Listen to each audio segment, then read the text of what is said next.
So you can see here that they give us information about LVOT and LVOT diameter, as well as LVOT and LVOT VTI and the heart rate.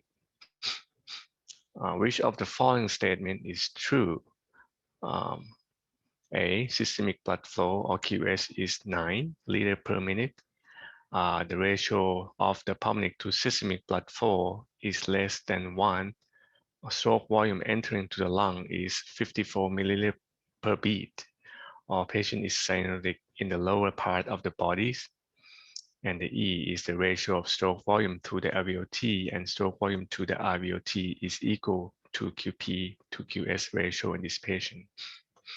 So I'll give you 15 seconds here before proceed for the next case.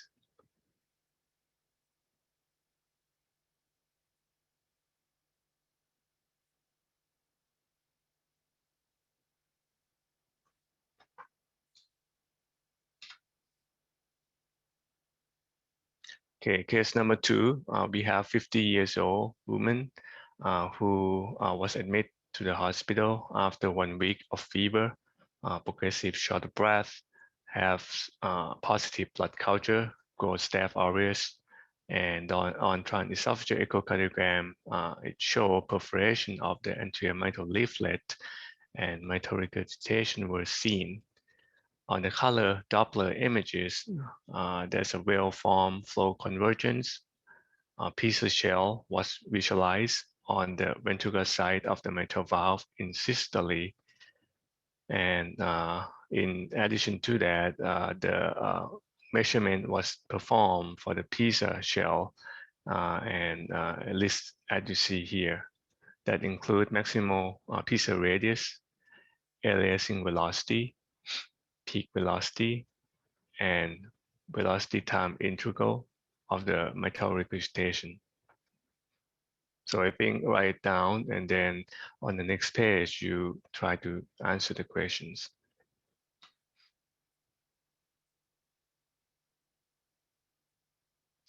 So which of the following statement is true? Vena contracta of the mitral regurgitant flow is expected to be less than 0.5. Effective orifice regurgitant area of MR is approximately 0.5. Instantaneous flow rate across the mitral valve using pizza method is 70 milliliter per second. Or mitral regurgitation is moderate, or regurgitant volume is 40 ml per beat. Give you 10 seconds here, and then we proceed with the next case.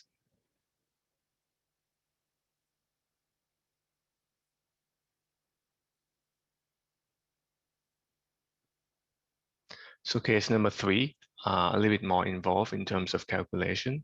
A 30 years old woman is being evaluated for percutaneous closure of her secundum atrial septal defect. Transesophageal echocardiography demonstrates mild tricuspid regurgitation, no pulmonary stenosis. And this is the information that we got from the case, and including pulmonary artery systolic pressure, pulmonary artery diastolic pressure, left atrial pressure, RV and LVOT diameter, and RV and LVOT velocity time integral, and the heart rate. Again, write it down, and then we look at the next page and see what is the correct answer. So based on that data, what is the true statement here? So a patient should be advised against ASC closure because of pulmonary hypertension, or PVR is 16 Wood unit. The ratio of KPQS is 2/2 to 1. The shunt flow is larger than pulmonary flow, or patient is cyanotic. So I give you 10 seconds here.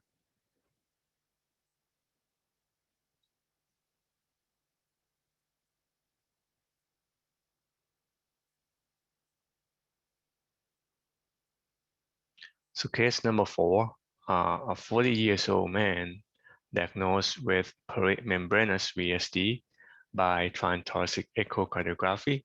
His blood pressure is 100/50. His end-diastolic right atrial pressure is estimated at 10 millimeter per mercury. there was no aortic or tricuspid valve stenosis. The continuous wave Doppler was obtained across his VSD. What is this patient left ventricular end diastolic pressure? And you can see the tracing here. There's multiple measurement along the cardiac cycle. As you can see in EKG tracing down here. So I'll give you 10 seconds here, and we proceed with the next case. They wouldn't have been happy the players going at half time unless the more coaching.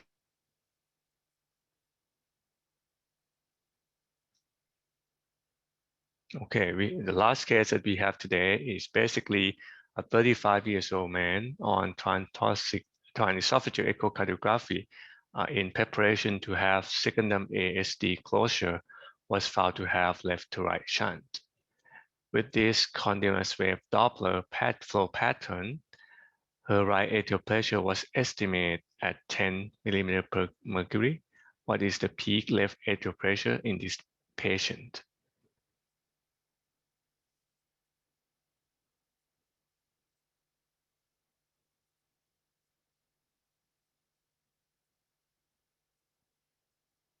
All right, we will discuss the answer at the end and show you guys the math.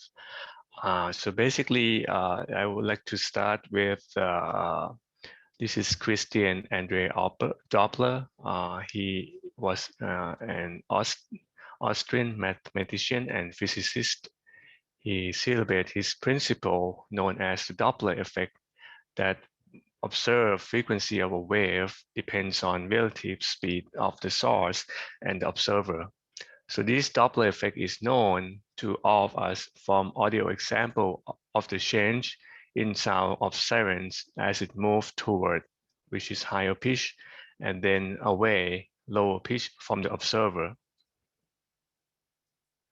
A moving target, for example, in this example is red blood cell, will backscatter the sound to the transducer so that the frequency observed when the target or red cell is moving toward the transducer is higher, and frequency observed when the target is moving away from the transducer is lower than the original transmitted frequency. And from Doppler shape equation, you may derive to detect the direction and speed of the blood flow. So it is a basic principle of the Doppler. So when you look at the Doppler shape equation, again, you don't have to remember this equation, but it's good to understand and know where it's come from. And later you understand why we have to have a good intercept angle in order to get the accurate measurement of the flow. So the relationship between the Doppler shift and blood flow velocity is demonstrated in this Doppler equation. As you can see here, the FO is original or transmitted frequency. The FR is reflected frequency, or this is Doppler, a component of Doppler shift is equal to FO times V cos theta divided by C. Again, this V is velocity of red blood cell that we measures, and the C is speed of ultrasound in the blood. And as you can see here, the major component in this formula is the cos theta, or the intercept angle, which is critically important in calculation of blood flow velocity. And the cosine of angle of 0 or 180 is basically parallel toward our way from the transducer, which is 1. And with that, this term can be ignored when the ultrasound beam is aligned parallel to the direction of the blood flow.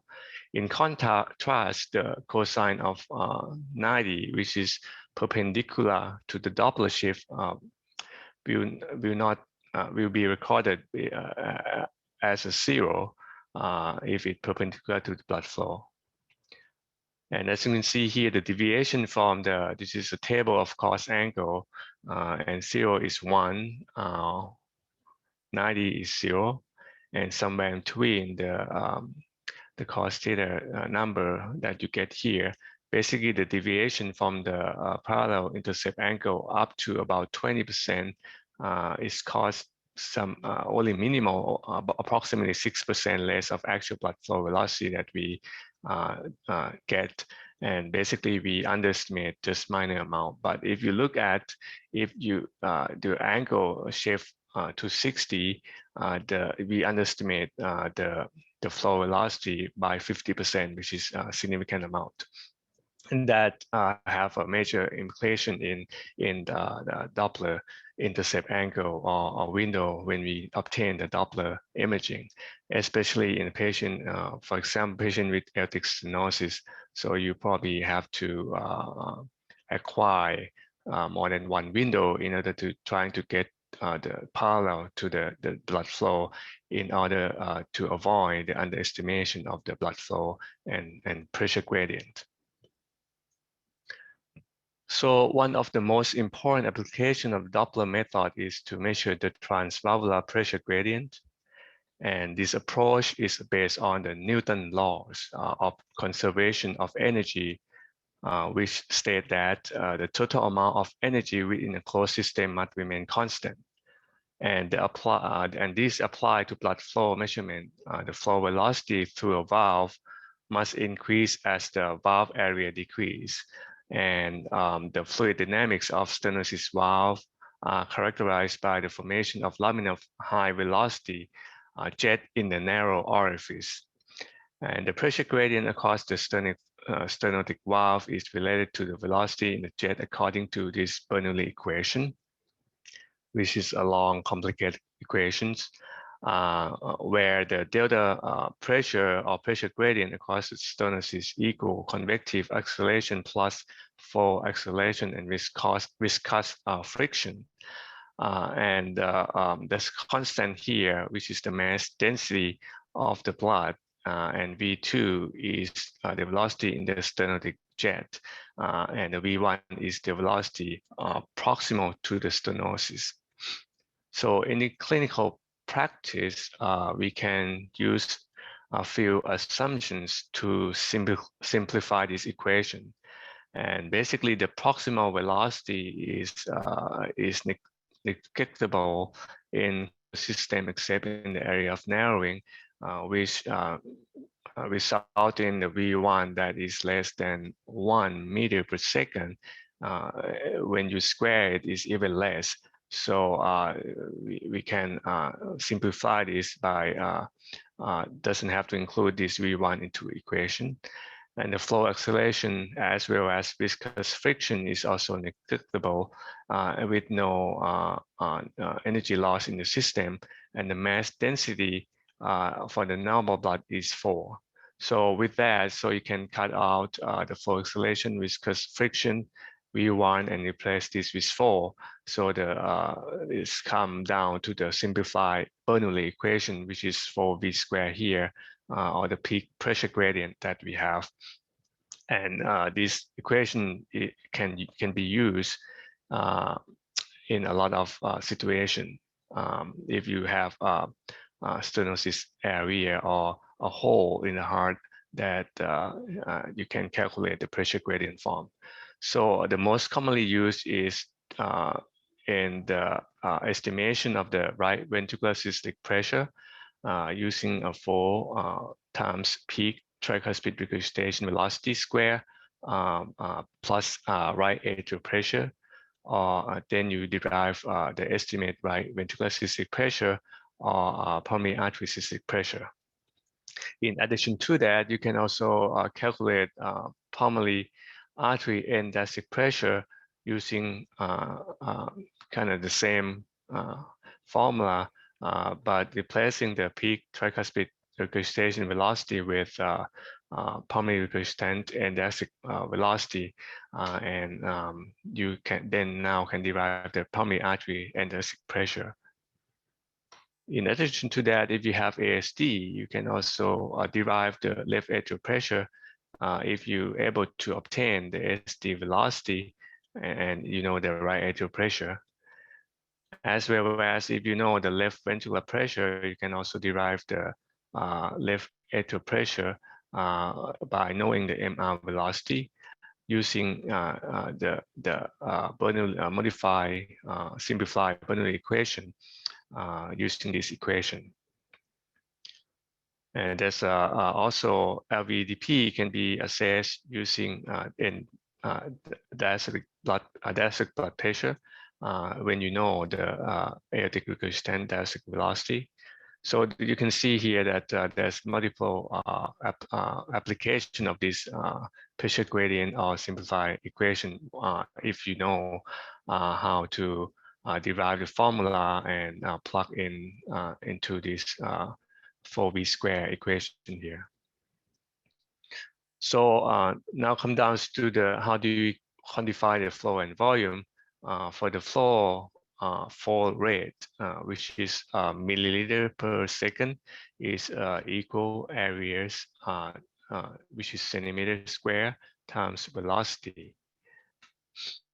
And the area is can be derived from the pi r square, which is equal pi diameter divided by 2 square. And then we simplify the equation to 0.785 times diameter square. For the volume, basically you replacing the velocity with the VTI, the unit changing from centimeter per second to centimeter. Now you derive the volume, which is milliliter. So with that, the stroke volume can be calculated using this equation. And as you can see here, we calculated the left ventricular outflow tract area using the diameter and with geometric assumption that LVOT is circular, which is not 100% accurate, but I think is acceptable method that we currently use right now. Times with VTI, and then you can derive the stroke volume. And as you can see here, we can just simplify using 0.785 times diameter square times VTI in order to get the stroke volume. And you can see that LVOT diameter is the important part of the equation because it's square. The measurement you need to make sure it's accurate. Otherwise, you square the errors of the measurements, and that can give you over or underestimation of the stroke volume. So once you know a stroke volume from the calculation, you can plug into this equation to derive the cardiac output using the heart rate. And when you know the body surface area, you can use that cardiac output divided by body surface area to derive the cardiac index. So here, provided that a fluid is incompressible, the flow through a tube must be equal at all locations within the tube. So in the absence of the valvular regurgitation or intracardiac shunts, so the stroke volume through each of the 4 valves should be equal. And this principle or continuity equation can be used to derive or calculate the aortic or mitral valve area. As you can see here, the different cross-sectional area or valve area resulting in the different time velocity integral shape and the size, but is come down to the same stroke volume using continuity equation, which is BTI time cross-sectional area. So with that, you can use this correct or stroke volume calculation using the area and LVOT times BTI and LVOT in order to calculate the valve area if you know the TVI at certain valve, which is we typically use that in the mitral and aortic valve. And that's just to simplify the equation. So with the caveat that for the mitral valve area, this equation might not be valid if a patient have a significant mitral regurgitation or aortic regurgitation. So the stroke volume across the LVOT will not be the same stroke volume across the mitral valve. So this equation might not work if that's the case with significant mitral or aortic regurgitation. So with continuity equation, you can also use to assess the amount of the regurgitant flow across the valve. So this is the example of how we derive the stroke volume. And basically, already showed you earlier that the LVOT VTI times area using the diameter in the LV alpha tract. You can also use the stroke volume from the mitral annulus at the mid diastole and the VTI of the at the annulus in order to derive the stroke volume. So in the case of mitral regurgitation, we know that the amount of the blood that go across the mitral valve is more than the blood that go across the LVOT. So with that, you can come up with this formula that regurgitant volume of the mitral regurgitation is equal stroke volume at the mitral valve annulus minus stroke volume at the LVOT. In the case of aortic regurgitation, we know that the amount of the blood that go across the LVOT is more than the blood that go across the mitral valve. So the equation would be stroke volume at the LVOT minus stroke volume at the mitral valve. Then you get the volume for the aortic regurgitation. Now we switch gear and go through the pressure half time. So the pressure half time is defined as the time interval between the maximum early diastolic transmitral pressure gradient and the time point where the pressure gradient is half of maximum value, which is here a pressure half time that we see here. It was originally developed and used in the cath lab for evaluating patients with mitral stenosis. By simultaneously plotting left atrial and left ventricular pressure. So the contour of the diastolic pressures gradient across the mitral valve can be assessed. And we do this with continuous wave Doppler signal to calculate the mitral valve area. And as you can see here, it's not really the same measurement that we have here. We measure the velocity to reflect the pressure. So it's not really a time that it takes for the velocity drop down to half, but there's a quadratic relationship between velocity and pressure. So it is rather the time that it takes to the velocity that come down to about V max divided by 1.4. As you can see here, this is a pressure half time. And we can see here that by the images here, the patient with severe mitral stenosis have a longer pressure half time and less in the mild mitral stenosis. So we can also use the equation that we have here using the constant of 220 divided by pressure half time to derive the mitral valve area and assess the degree of stenosis. So the pressure half time has some pitfall to it, and you have to be aware that it can be shortened immediately post balloon mitral valvuloplasty. And this temporal change the atrial and ventricular compliance that accompany the balloon valvuloplasty create an unsteady state, which pressure half time can be inaccurate. And approximately 72 hours after procedure, you may be able to use this equation to assess the success of the procedures after the compliance has stabilized. In the other situation that this equation might not be accurate is if you have a severe aortic regurgitation that can cause the left ventricular pressure to increase quickly, as you can see here, that instead of slowly filled in terms of pressure, if the pressure fill back up very quickly from severe AI, the pressure half time will be shortened, and you may underestimate the severity of mitral stenosis in the setting of severe aortic regurgitation. So just to show you how we measure the pressure half time, and basically there's two methods that I mentioned in the guideline.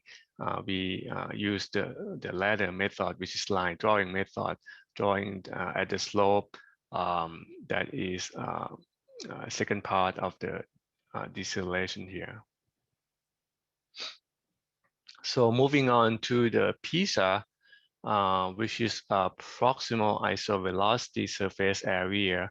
We use this to calculate the regurgitant volume, which assess the functional severity, and effective orifice area, which assess the anatomical severity of the regurgitation lesions. With the behavior of non-compressible fluid approaching the hole, as the fluid moving toward the hole, is organized itself in a shell of the flow toward the hole. Each of the shell has the same velocity across the entire shell, as you can see here, the blue. So which is what we document here as an aliasing velocity before it's changed from the blue to the yellow. So you know that at this radius from the hole, the velocity of the red blood cell is at aliasing velocity. And then each fluid of the shell increase or accelerated as it goes toward the hole. So the velocity is higher and higher when it gets closer to the hole, and forming the roughly hemispheric shell with increasing velocity and decreasing surface area. So you with at the machine, you adjust the baseline of the color scale toward the direction of the flow, and in this case is mitral regurgitation. You adjust the baseline from the midline toward the direction of the flow in order to develop the PISA radius. And the radius is measured from the point of color flow aliasing that is abruptly changed in color from the blue to yellow if the direction is away from the transducer, as shown in these images, to the vena contracta of the jet. And the other caveat is that the radius, when do we measure that, there's going to be a different radius during cardiac cycle. So we recommend measures at the same time as possible as a peak of the mitral regurgitation, because we measure the instantaneous flow at that time. So with that, you can calculate, and knowing that the flow at the hole or the defect here is equal to the flow of the red cell at the shell of the hemisphere, which is 2 pi r squared, which is the area of the hemisphere, times aliasing velocity. So flow equal area times velocity. So when you know the flow at the ER effective, you can derive the effective orifice area using this equation. Basically, areas time velocity equal flow. Basically, you just move and swing the MR peak velocity over. You can calculate the effective orifice area, and you have to pay attention to the unit so that will help you changing the unit between meter per second and centimeter in order to get the accurate number. So, and this is just to show you, just make sure you measure the radius at the time of the peak velocity in order to get the instantaneous effective regurgitant orifice. Then we can use the effective orifice, regurgitation orifice to calculate the volume. Again, same principle, volume is equal areas times VTI. And the unit does go along with it here.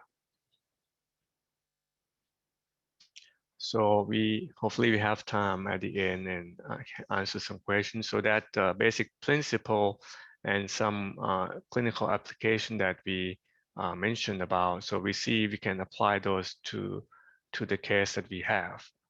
So we have a first case, we have 25 years old female with PDA, dyspnea and exertion.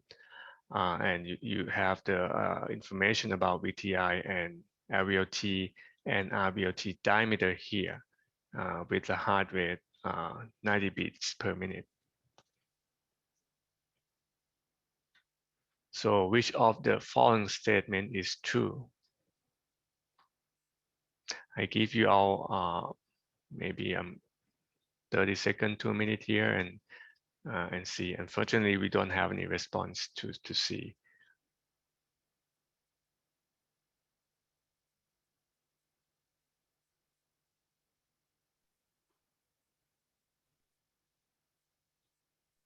Dr. Pat, we had some responses in the start. Most of them said E. What the answer again? Most of them said E. Okay, so you guys are so good at this. Yep, the answer is E. So just follow through the PDA is basically is an extracardiac shunt.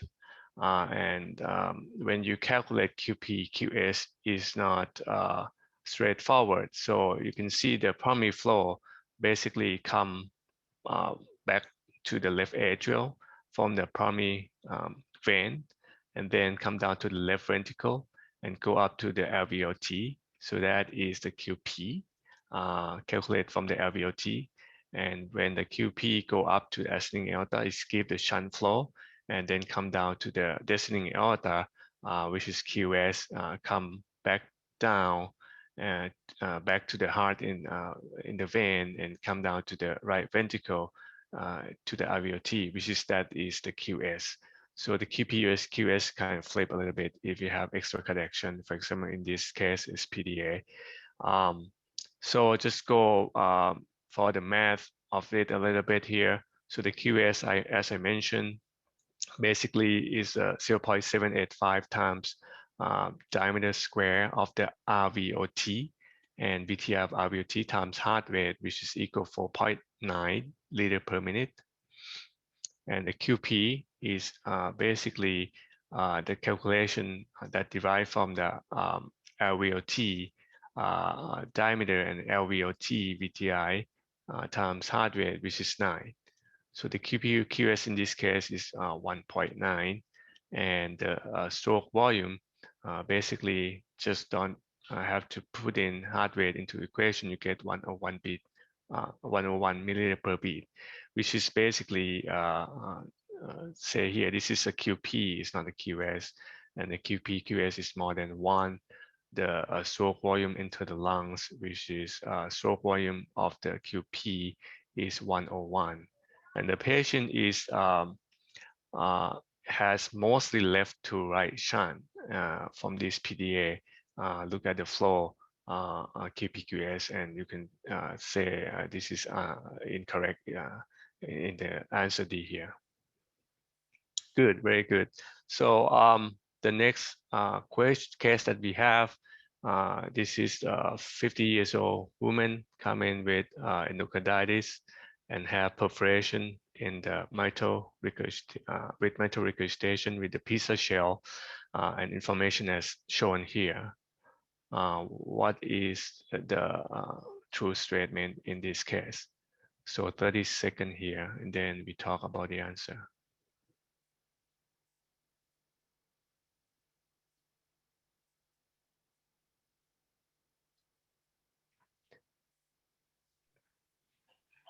We have few responses for B, Dr. Pat. Okay, good. So yeah, you guys are so good. So basically, uh, let me show you here. The correct answer is B. And look at the math of it. Basically, using the PISA calculation, instantaneous flow rate is basically 2 pi r squared. In this case, r is 1, and alerting velocity is 40. So you come down to 251 milliliter per second, or approximately 250. And with that, ERO is basically instantaneous flow rate divided peak velocity, which is 500. So it come down to 0.5. Um, so there's a quicker way to do that.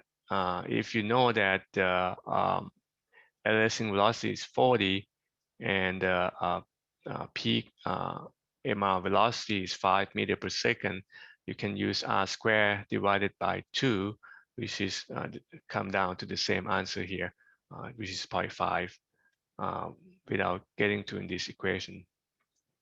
So the resistant volume in this case is 0.5 ERO times TVIMR, which is 150, is 75 beat per minute. And so go back to the question here. So this is this is severe MR with the effective resistant orifice area of 0.5 as well as resistant volume of 75. So answer D is incorrect, and the flow rate is 250, and this expect to be more than 0.7, which is correlated with vena contracta of severe MR. So case number 3, a little bit more involved in calculation, is 30 years old female being evaluated for percutaneous closure of secondum ASD and TTE show my TR, and this is a number that we have in terms of diameter, BTI, and pressures, pulmonary pressures, and left atrial pressures, and heart rate. So which answer is correct here?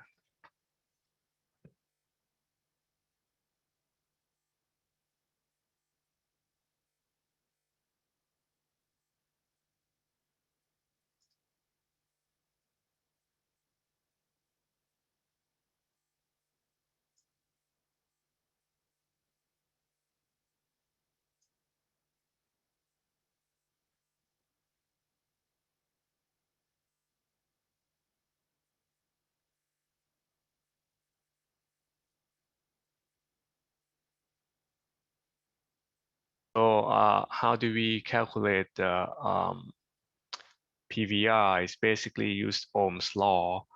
You know, in the pulmonary artery diastolic pressure, and you can derive the mean pulmonary artery pressure by 1/3 of the pulse pressure of the pulmonary arteries, and it's come down to 35. So this is 25, and it is 55 minus 25, which is 30. So 10 in, plus 25 is 35. So with that, using Ohm's law, V equal IR, and or basically the pressure gradient divided by flow, you can, using this equation, 35 minus left atrial pressure, the information that they gave, is 25 divided by 13.7, which is QP, is 1.8 Wood unit, which is on the kind of upper normal range, still in the normal range there. So come back to the questions. Basically, patients still have left to right shunt here, and so the answer E is incorrect, and the flow, shunt flow, is always smaller than QP, and the pulmonary vascular resistance is 1.8, it's not 16. And again, patients still have left to right shunt, and the PVR is still in the upper normal range. So I think this case still okay if the medically indicated for SD closure, and so the A is incorrect. So case number 4, we have 40 years old man with primary membranous VSD we know the blood pressure of 100 or 50. We know the end diastolic right atrial pressure of 10. So there's what is the left ventricular end diastolic pressure in this case?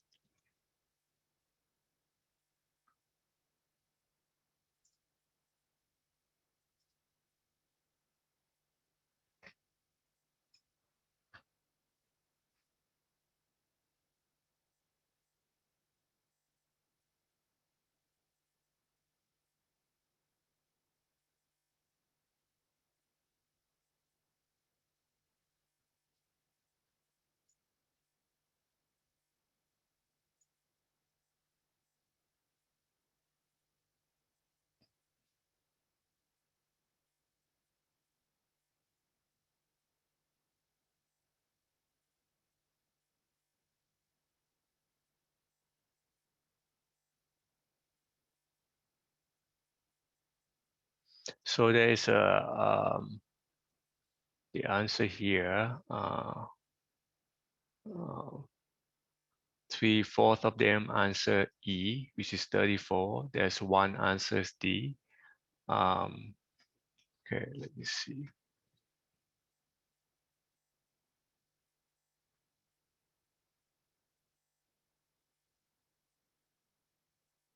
We have a few more responses for D. Okay, so all right. So I think the correct answer is D.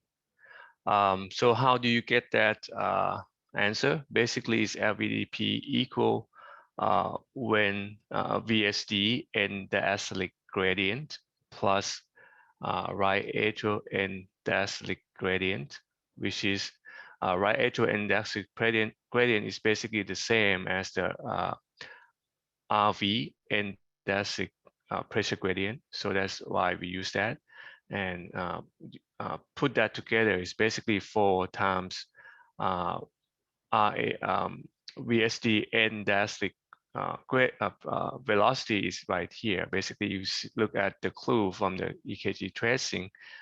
So the velocity that we use is 1.9, and plug that into equation of 4V squared, which is equal 14 plus the right atrial pressures is 10, you get to the number of 24.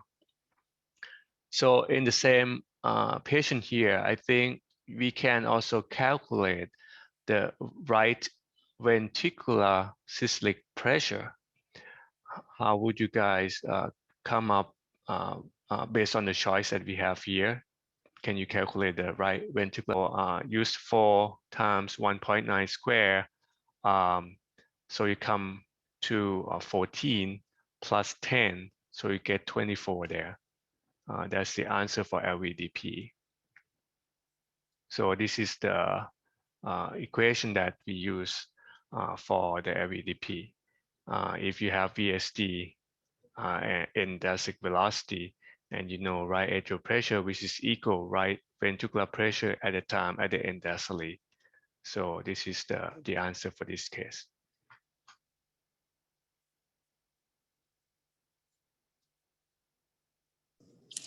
Thank you very much, Pat. That was an excellent review. Totally appreciate your contribution to the fellow lectures. Thank you very much. Thank you. I'm going to go ahead and introduce our next speaker at this time. Okay, let me try again. All set. Okay, great. So we're going to talk about M-mode today. As Dr. Ashwath mentioned, my name is Dr. Garg. I'm at Icahn School of Medicine, Mount Sinai Morningside.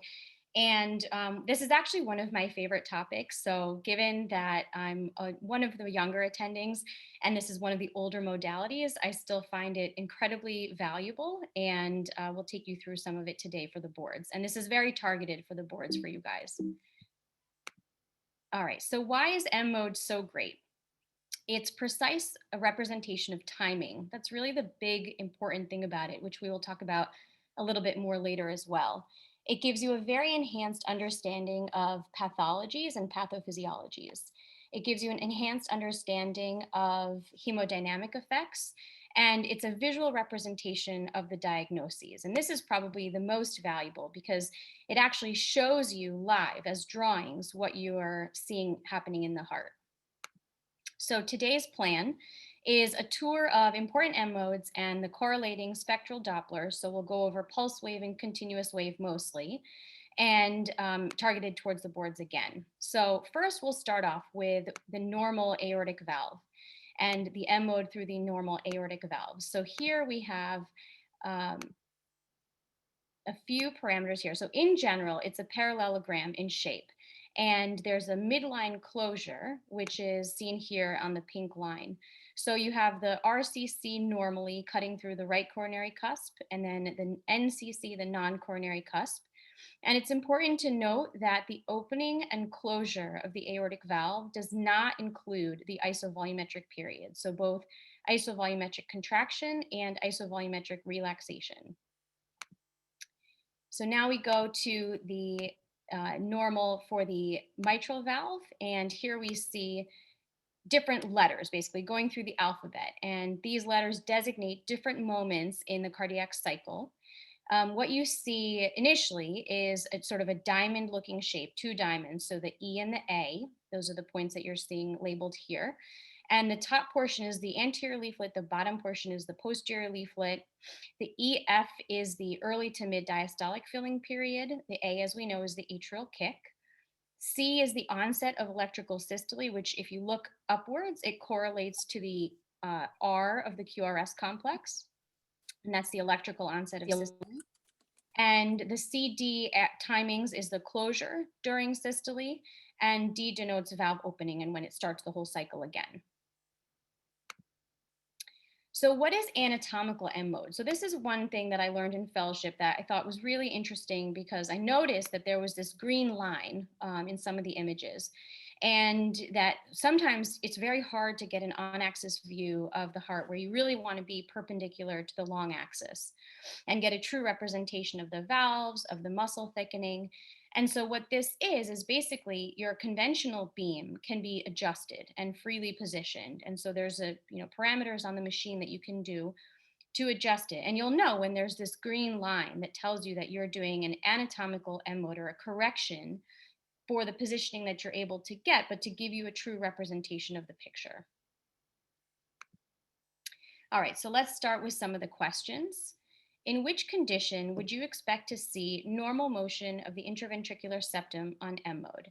And if you guys want to put some of the answers into the chats, that's fine. If you want to just keep it for yourself, that's also fine. So A, right ventricular pacing.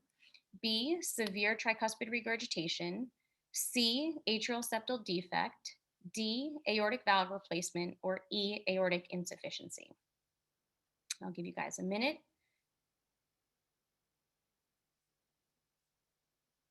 Okay, wonderful. Question 2. When comparing two-dimensional M mode with M mode echocardiography, which of the following statements is true? A, the axial resolution of M mode is superior to that of 2D. B, the temporal resolution of M mode is superior to that of 2D. C, the axial resolution of M mode is inferior to that of 2D. Or D, the lateral resolution of M mode is superior to that of 2D.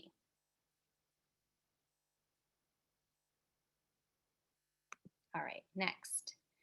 This M mode echocardiogram was taken from the study of a 48-year-old man with dyspnea, as you can see in the figure here. His blood pressure is 120/90. What may be said about this patient's hemodynamic state? A, there is severe aortic regurgitation. B, the LV end diastolic pressure is high. C, the stroke volume is normal. Or D, the stroke volume is low.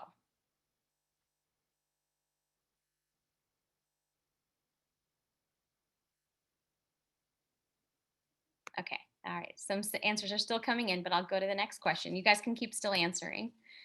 Question 4. A 32-year-old woman is referred to you for a systolic murmur. She is completely asymptomatic. An echocardiogram is performed and the image is shown here.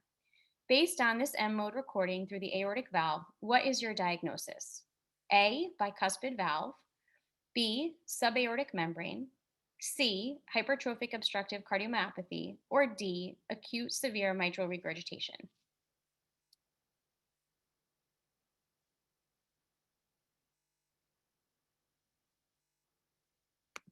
All right, so now let's jump in. So what we're going to do is go over targeted areas of M mode relating to the question so that we can sort of think through the answers in case any of them were not clear immediately. So what you see here on the top image is normal left ventricular function with M mode going through the perpendicular to the long axis of the LV on the parasternal short axis, parasternal long axis view. And you see normal thickening in systole of both the septum and the inferolateral wall. By contrast, the bottom image shows severe left ventricular systolic dysfunction with M mode going through the same area across the LV, but you see barely any thickening of the septum or the inferolateral wall, and you see a very dilated LV cavity. So what does the septum do with breathing, and what kind of septal movement is normal? So here's a very exaggerated version of normal. And so again, I mentioned it's an exaggerated version, but on inspiration, what happens to the septum? It shifts towards the left, and this is to accommodate the incoming preload so that the RV can fill. And that you see here on inspiration, which is the upslope of the respirometer. On expiration, the septum shifts back over to the right side so that the LV can fill. And you see that on the downslope of the respirometer here. So just keep in mind what is normal septal motion and how that plays into the pathologies that we'll talk about in the rest of the presentation. All right, so now what we're going to do is the M mode pictures that I'm going to show you are going to be on the screen first with a description. Sometimes the description gives it away, sometimes it doesn't. And I'm going to put the title slide at the end so you can sort of guess for yourself, what do you think this one is? Because on the boards, M mode really is pattern recognition. And when you're studying, M mode is really to help learn the pathologies. So let's start. So here we see normal thickening, and it's especially visible in the inferolateral wall. Paradoxical septal motion, where the definition is early systolic anterior motion of the septum towards the RV, and an offset in the activation from the inferolateral and septal walls compared to normal.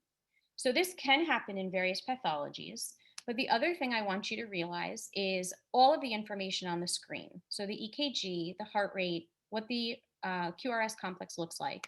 And so this one is right ventricular pacing. Next, here we have on the left side, we see probably a similar picture to what we saw previously. Very good motion in the inferolateral wall, but the septum looks a little bit different. And you have short axis views here on the top in systole and on the bottom in diastole. And then the bottom, you see a very flat septum or a D-shaped septum. And this is happening in systole. I'm sorry, in diastole. In systole, which is the top photo, you still have a very circular appearance of your short axis view. So what is this? Tricuspid regurgitation, severe tricuspid regurgitation. All right, moving on.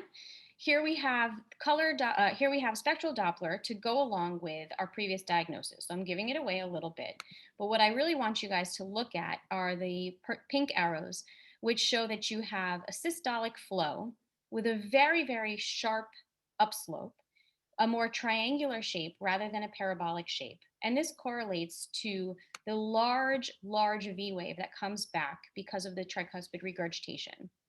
And on the bottom image here, you see systolic reversal in the hepatic vein, which is going along, which again is a supportive measure that you can see on Doppler to tell you that there is severe tricuspid regurgitation.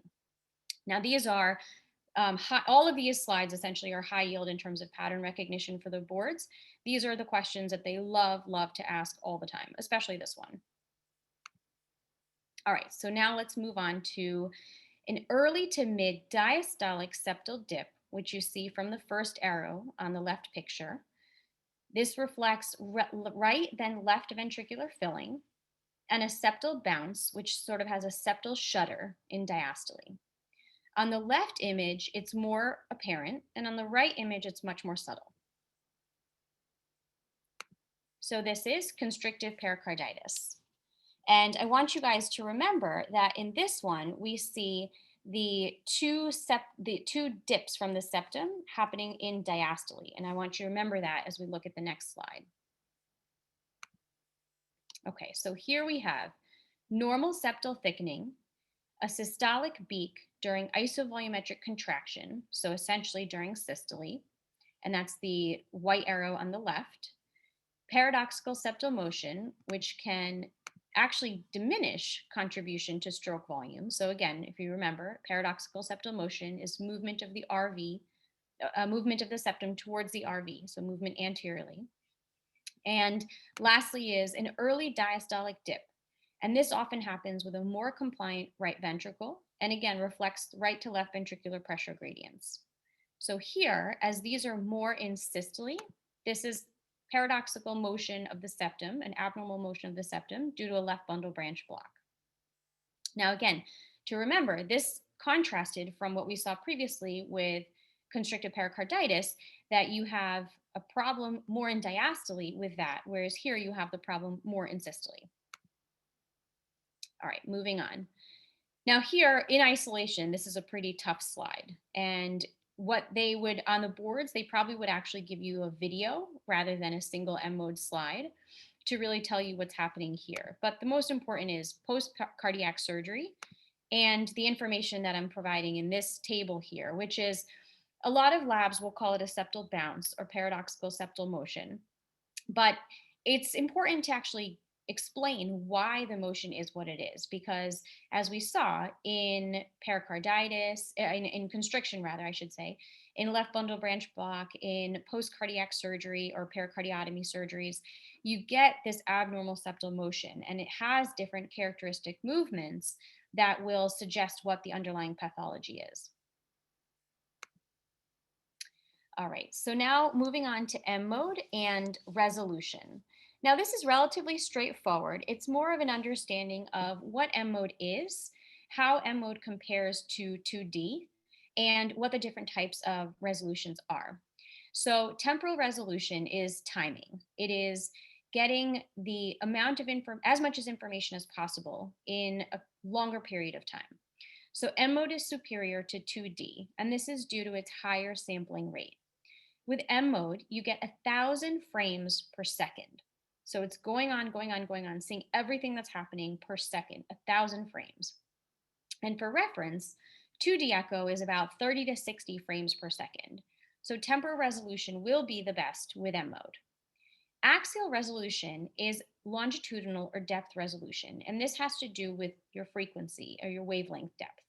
So if you have the same transducer for M mode and for 2D, you're going to have similar axial resolution. Lateral resolution, however, is completely different. M mode is one single scan line. So if you take one of these blue lines and put the M mode beam down that line, that's your M mode. So you're not looking across the screen. And that's the biggest difference between M mode and 2D in terms of resolution lateral. So because you're using a single scan line, lateral resolution for MD, for M mode will be inferior to 2D. All right, so now we're going to move on to M mode and hemodynamics. Now this is the classic Wigger's diagram, which I'm not going to go over here, but it's more just to remind us that everything is intertwined. And if you look at what is actually happening in the different chambers and what happens when pathologies occur, it all tracks along this diagram. So M mode and hemodynamics. Let's start off with the E-point septal separation, and that's listed here in on the white dotted line. So normal is less than 7 millimeters. So this is basically in diastole, the opening of the mitral valve leaflet, the anterior leaflet, and its distance to the septum in a parallel line. And mid-range is somewhere between 7 to 10, 7 to 12 millimeters in terms of abnormalities. But an example where you can have a dilated ventricle with good contractility is, for example, chronic aortic regurgitation, where the ventricle dilates, but you still have intact thickening. Abnormal is when it's greater than 12. And so this usually reflects a cardiomyopathy, low output state, low forward flow. The end diastolic dimension and the end systolic dimension are shown here. And this is basically your maximal point of excursion in diastole and your minimal point of excursion in systole, or your maximal contraction. And nowadays, because the accuracy is much better with 2D, these measurements are used in the parasternal long axis 2D images rather than in M mode, but they previously were used in M mode. And lastly, on this image, which is very, very clearly defined on each picture, is this B bump. So it's a small little shoulder at after the A wave, which we're going to talk about further in this slide. So what is the B bump? It is a shoulder that comes at the AC junction. Look, you can see on the right slide, and it reflects elevated end diastolic pressure. So the left portion of the hemodynamic slide is normal, where you have your E, your A, your C, D slope.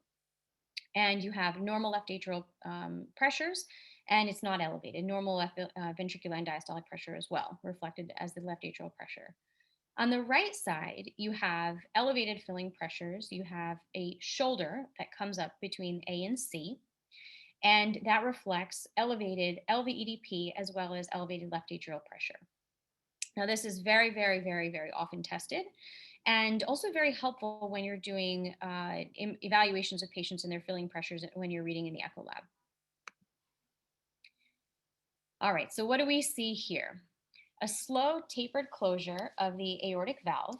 And so this can actually be due to a cardiomyopathy with a low flow state or significant mitral regurgitation. So what is this reflecting? Low output, low cardiac output.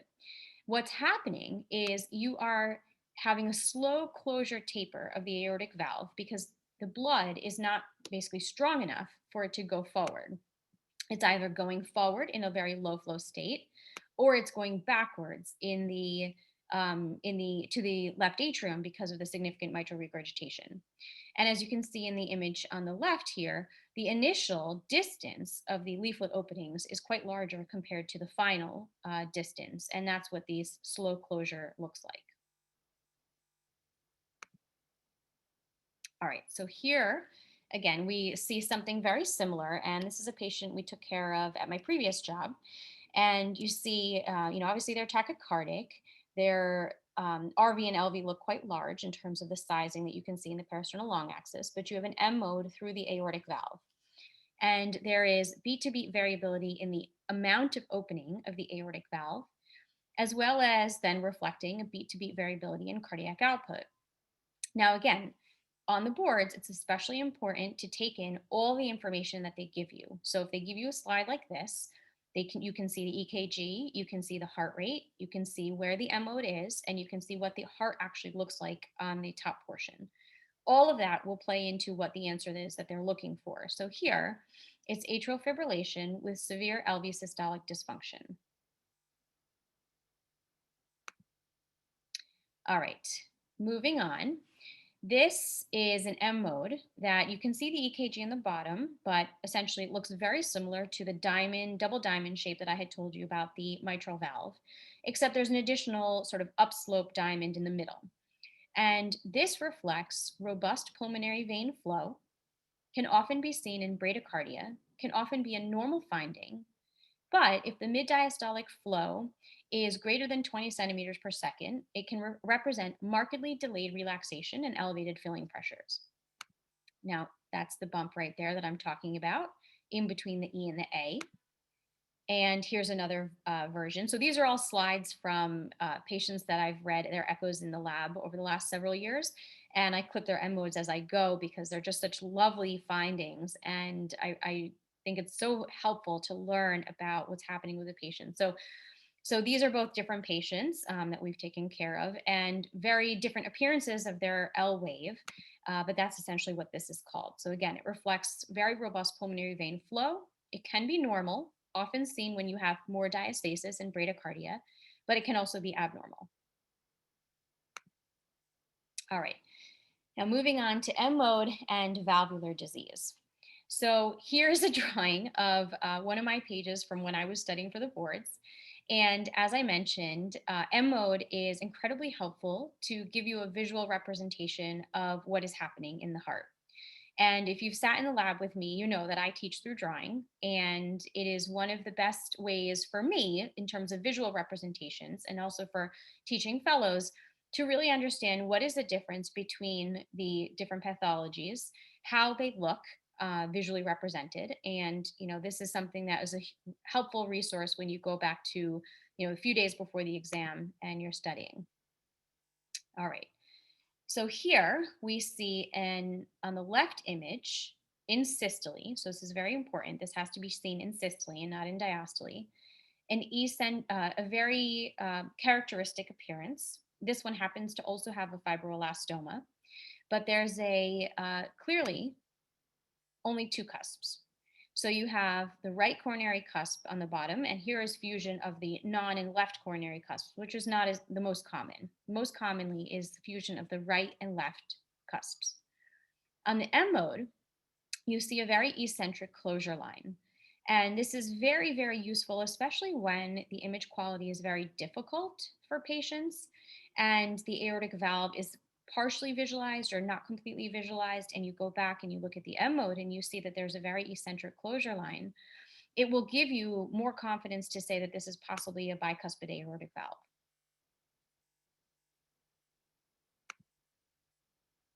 All right, so this is a very dear patient that I took care of for a long time, again, at my previous position, and very characteristic findings here. So on the left is his M mode, and on the right is Doppler of the descending aorta.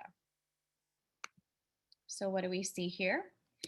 You see early opening of the aortic valve. So the aortic valve is actually opening in diastole before it even gets to the electrical systole. On the right, you see diastolic reversal in the descending aorta, which is shown by the arrow here. So the flow is going toward you above the baseline, and the flow is red, so that's going toward you. And you can often see high frequency fluttering of the valve in diastole, and you can also see normal septal motion.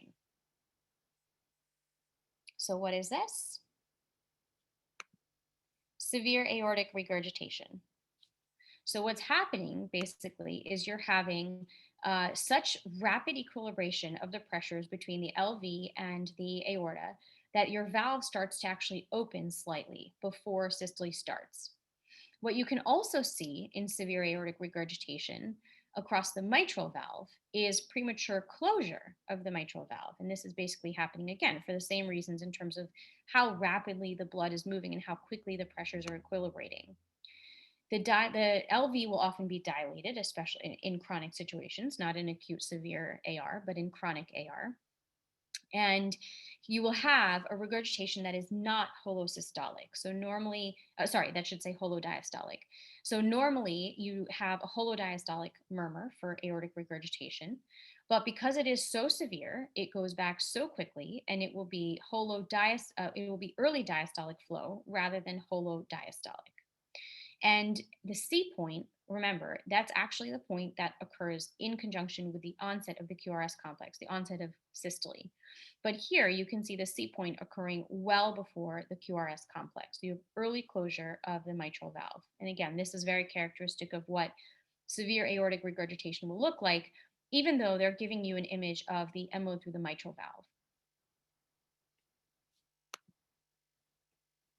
All right, so this is a nice follow-up to one of the uses of stress echo that Dr. Argulino was talking about. Although here, oftentimes what will happen is with these patients, you'll put them on the treadmill because they'll say they have no symptoms. However, here on the Doppler, you can tell that the velocities are 5 meters per second. On the M mode, you'll see something that's actually very important. So I've had attendings tell me in fellowship that if the aortic valve opens, it cannot be severe. Now, the thing is it depends on how you're cutting the valve and what you can actually see on echo.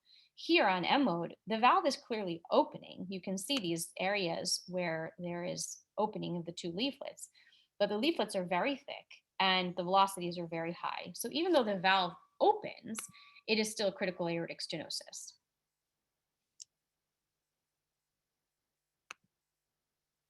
All right, so here we have abrupt, very early posterior motion of the right cusp which is shown by the arrow here, early systolic premature closure, fluttering of the aortic leaflets after this dip, and that is often due to significant aortic regurgitation. And it can help distinguish between valvular aortic stenosis and this pathology. So the aortic regurgitation is not always present. This is definitely something that happens as it progresses and then often becomes an indication for surgery. But this is very characteristic of a subaortic membrane. And especially if you recall, the most important sort of differentiating characteristic is this very early abrupt posterior motion of the right cusp.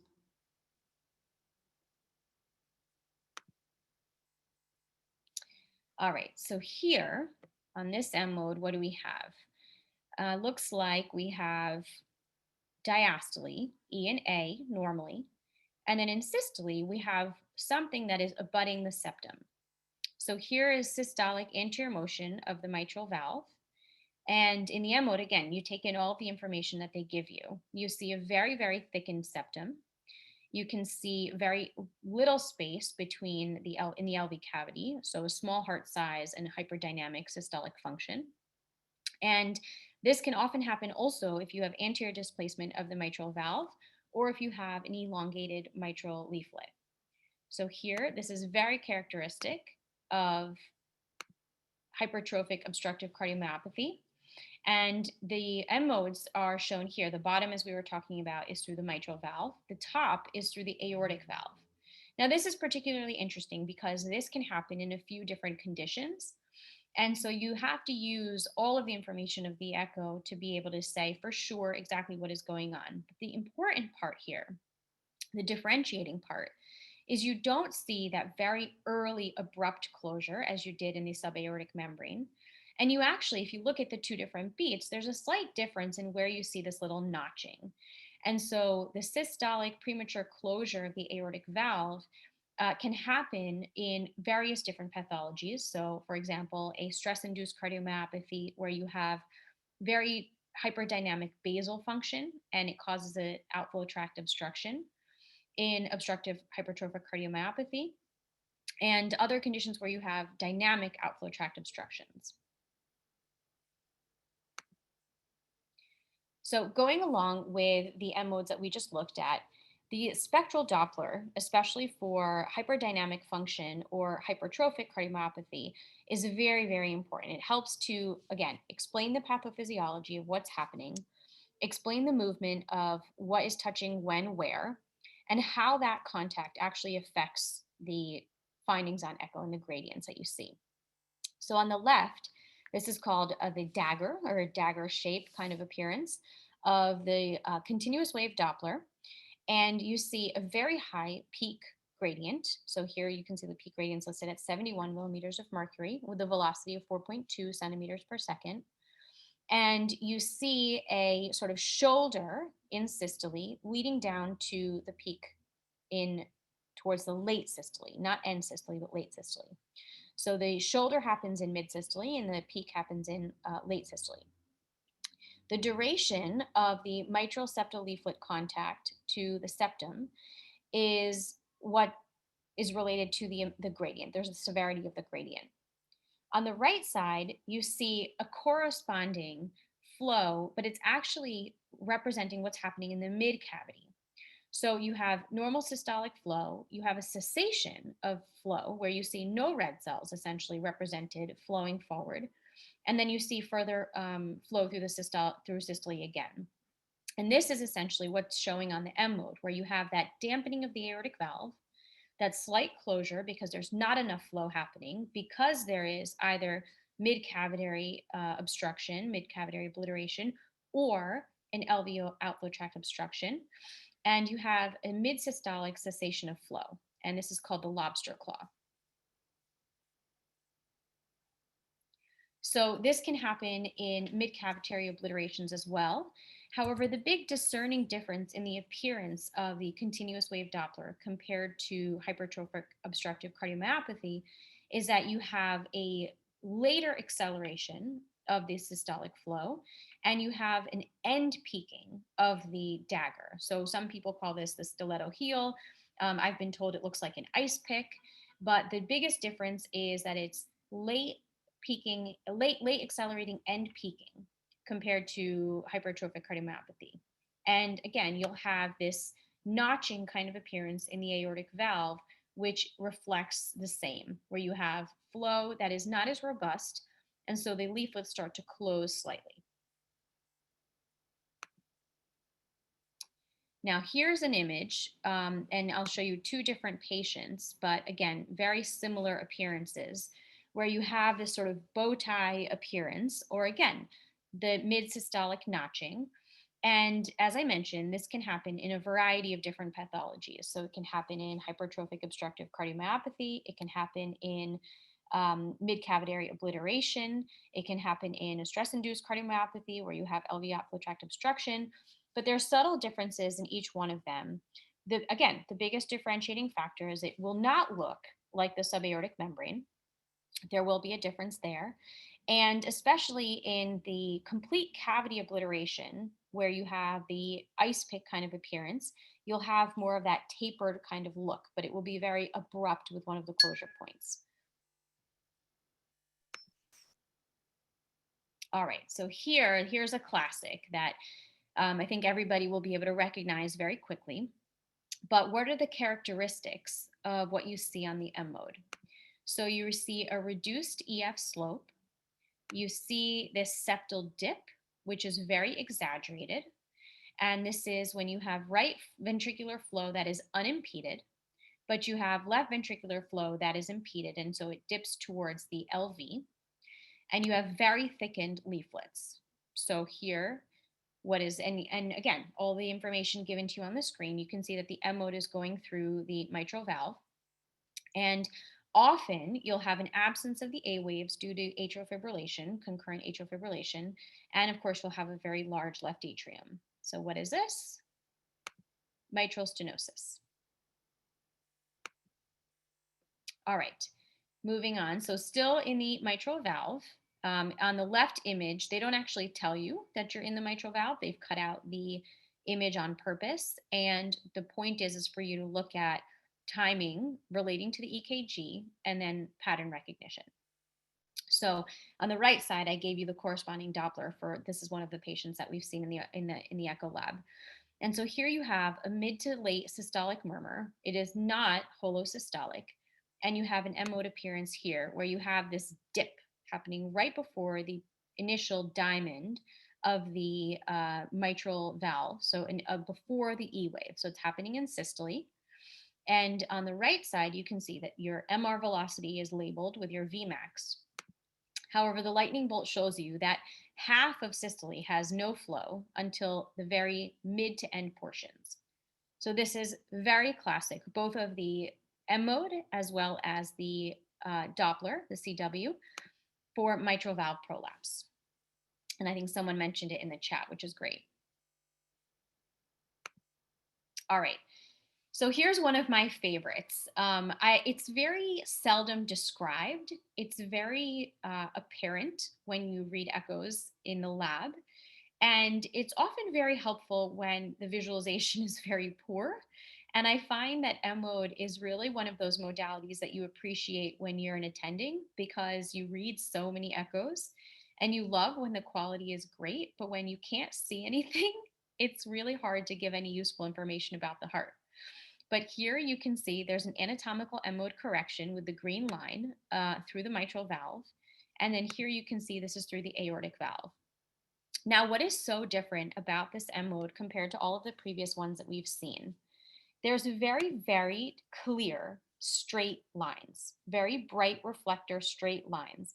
And they very clearly relate to opening and closing of the valves in either diastole or in systole. And so these are reflections of mechanical valves. And again, if you actually look at the timings of when the openings and closings are happening, that's the most useful in terms of realizing when mitral valve opening and closing occurs and when aortic opening and closing occurs. And if you recall, the normal M mode that I had showed you, and if you look at the image on the right, the aortic valve opening does not involve isovolumetric contraction. And so it actually is a little bit after the electrical onset of systole or the peak of the R wave.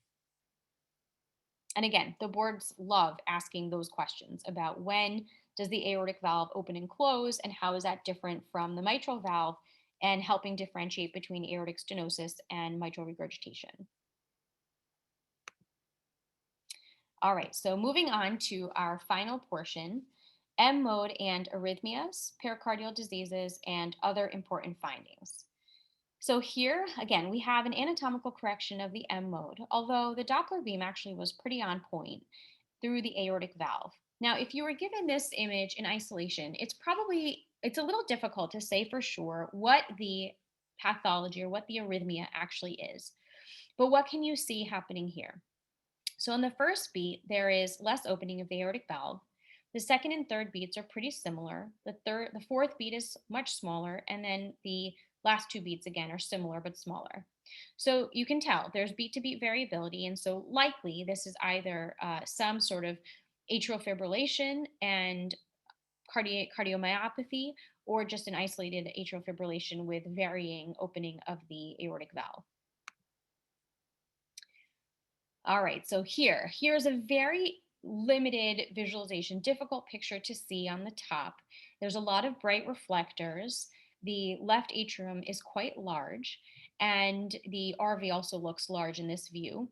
So you have several findings, but one of the key things that I wanted you guys to look at is how the valve looks in diastole.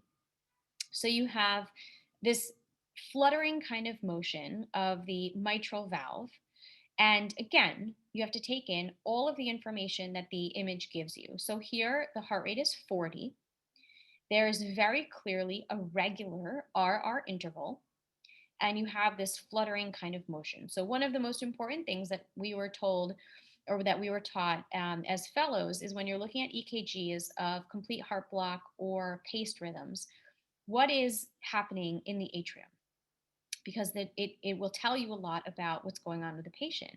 So here in the atrium, and the atrium is fibrillating, but the ventricle has no idea what's happening, and it's in complete heart block.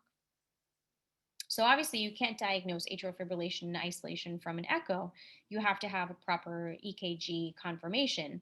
But it's very important because I'll tell you guys, there was one patient that I was reading in the echo lab and noticed this exact finding. The patient had no history of atrial fibrillation before, but did have a prior stroke.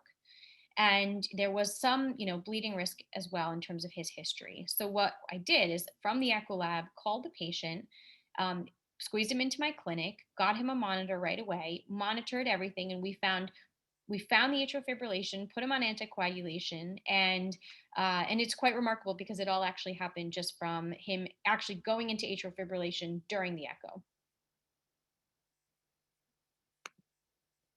Okay.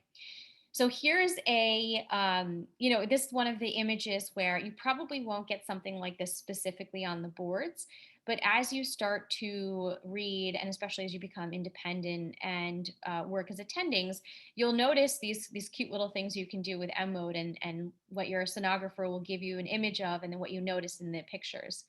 So here is an M mode going essentially through the mitral valve. It's a little offset, so you don't see that sort of beautiful double diamond appearance of the E and the A wave. But you see a very, very bright reflector right at the base of the mitral valve, so closer to the posterior leaflet. So what is this? Right there is the reflector that I'm talking about. And good, we have a few guesses. Mitral annular calcification. So in terms of it actually being mitral annular dysfunction or some other pathology, you'd actually need moving images. But you can see here that there's very, very dense, echo dense appearance, very bright, and so it goes along with MAC. All right, so here is an image where you have echo-free space right on the immediate portion of the mitral valve opening.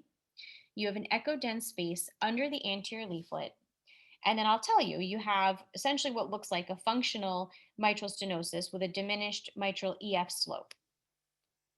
Now, this is, again, these are board classics. They love asking these questions. And it's really tough because it's seldom that you see them in the Echo Lab in fellowship. You know, you're only there for so many times. As an attending, eventually you'll probably see it.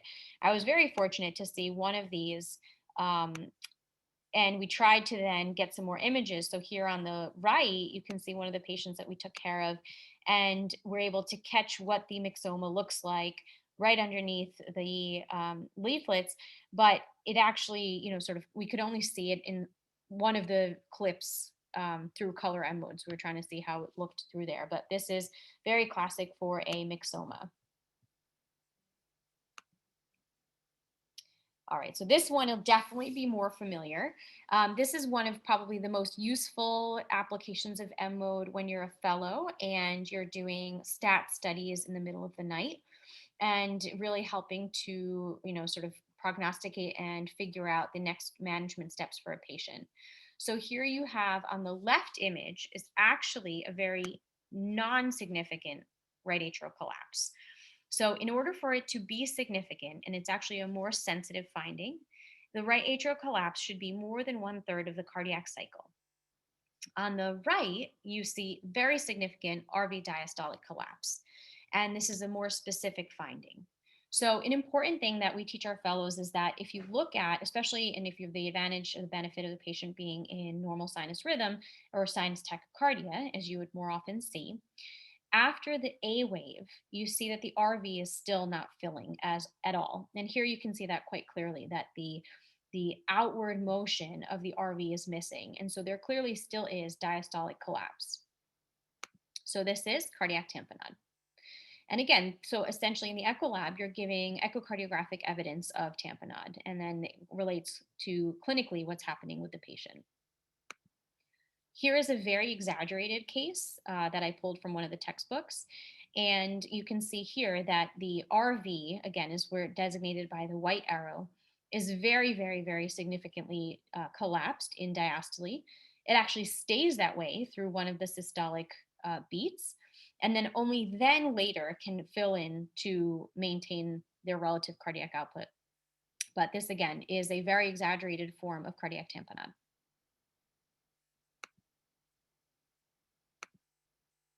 All right, so here we have a pulse wave image on the left side, and we have an M mode image on the right side. So I'll give you a clue that it's called the flying W sign. The Doppler on the M mode image on the right side is very hard to tell what you're looking at.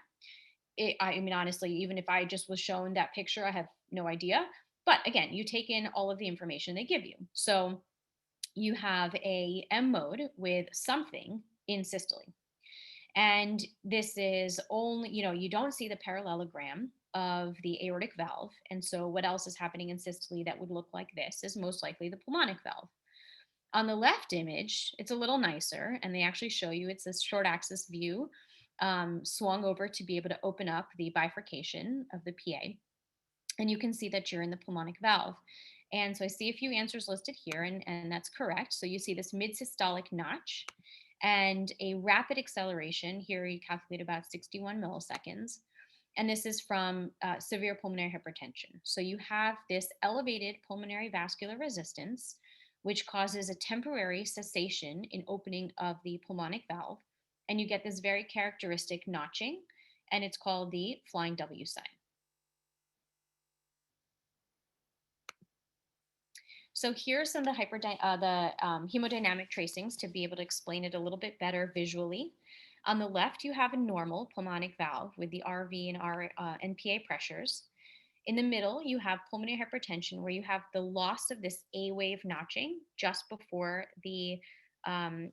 where you can see the dotted lines, and you have that mid-systolic elevated PA pressures that are counteracting and closing the valve very, very temporarily. And then you have a big difference with pulmonic stenosis, where you have a more classic appearance of an elevated gradient happening between the RV and the PA. Here is a reflection of the last portion, so pulmonic stenosis. So again, If you can't really tell where they are showing the image through, likely it's through the pulmonic valve because you see the sort of circular portion of the aortic valve there on short axis, assuming that's what this view is. You see some Doppler image happening in systole. And this was a very unexpected finding in a patient that we took care of a few years ago and had severe pulmonic stenosis. And then upon further history, realized that he had had multiple procedures as a kid and it recurred later in life. So here you see elevated velocities up to about 3.8, almost 4, with severe pulmonic stenosis. So last thing I wanted to show on the slide here is, again, the onset of the pulmonary valve opening is off from the QRS complex. So from the elevated, from where the R is of the QRS complex. And so it, again, just like the aortic valve, it does not include the isovolumetric contraction time period. All right, so keeping with the pulmonic valve, I'm giving away the answer a little bit. But this is, again, one of the very important findings, and it translates both for the aortic valve and the pulmonic valve in terms of some of what we've talked about already. And you have a very rapid deceleration of the Doppler image shown here. It is actually ending before the QRS complex. And so then this reflects severe pulmonary regurgitation.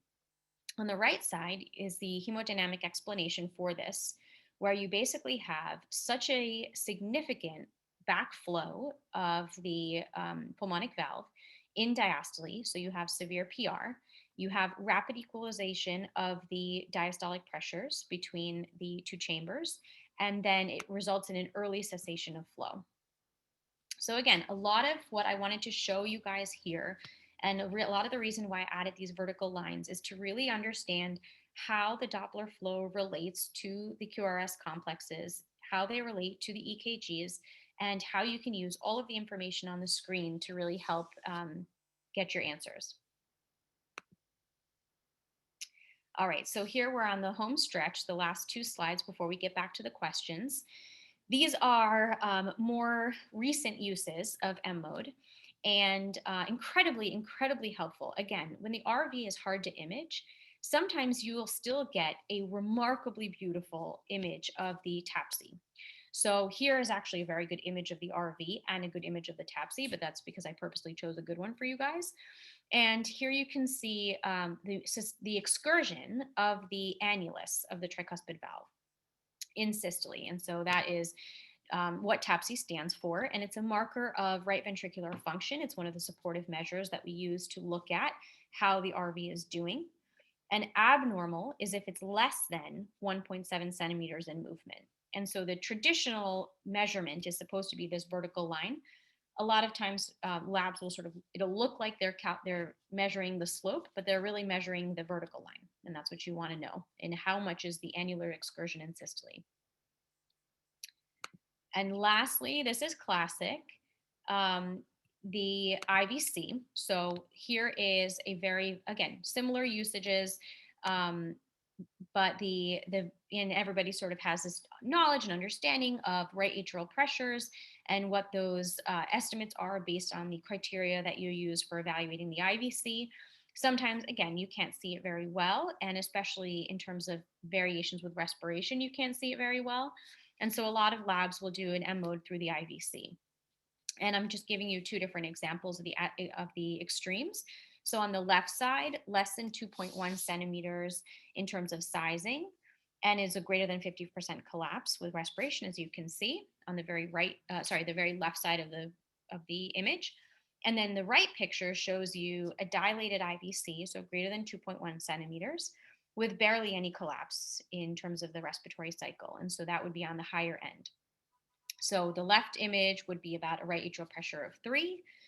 A indeterminate or something that meets one of the 2 criteria would be a pressure of 8. And on the right would be a pressure of 15 as typical numbers that you can use. So let's return back to our questions. And let me just see the chat box again in case anyone wants to add more questions here.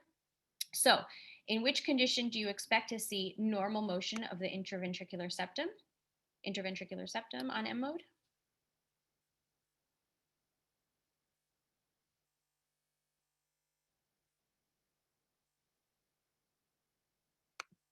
All right, so the answer is actually aortic insufficiency. So we had a few different answers here. So I just want to make sure I explain this point a little bit better. So in terms of, we went over very clearly RV pacing, severe TR, and post-surgery. Aortic insufficiency, I went over that as well and mentioned to you guys that the septum will have normal thickening and normal motion. What happens with an atrial septal defect, the reason that would not be the answer is because it depends on what the sequelae is of the atrial septal defect. So oftentimes you'll have a dilated RV. A dilated RV, you can have tricuspid regurgitation. Depending on the severity, that can again affect the septal motion. So the aortic insufficiency is really only affecting the left side with the closure, the opening and closure timing of the aortic valve and of the mitral valve. So there you will have normal intraventricular septal motion. All right. When comparing two-dimensional with M-mode echocardiography, which of the following statements is true?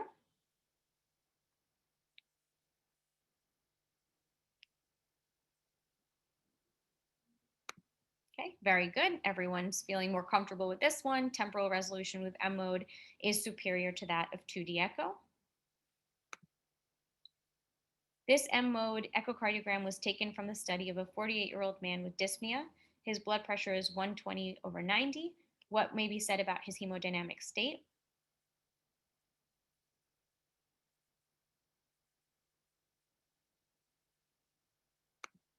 All right, so the stroke volume is very low.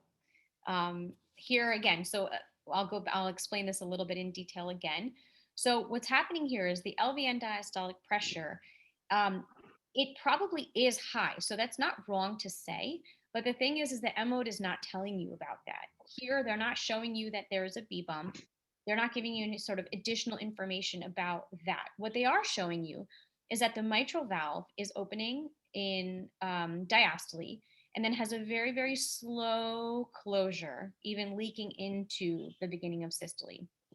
So the forces in the LV are basically not strong enough to sharply close that mitral valve. And so here you get this answer would be a low stroke volume. And the other thing is, just sort of as a test taking skill, if they give you two answers that are opposites, usually one of them is probably the answer.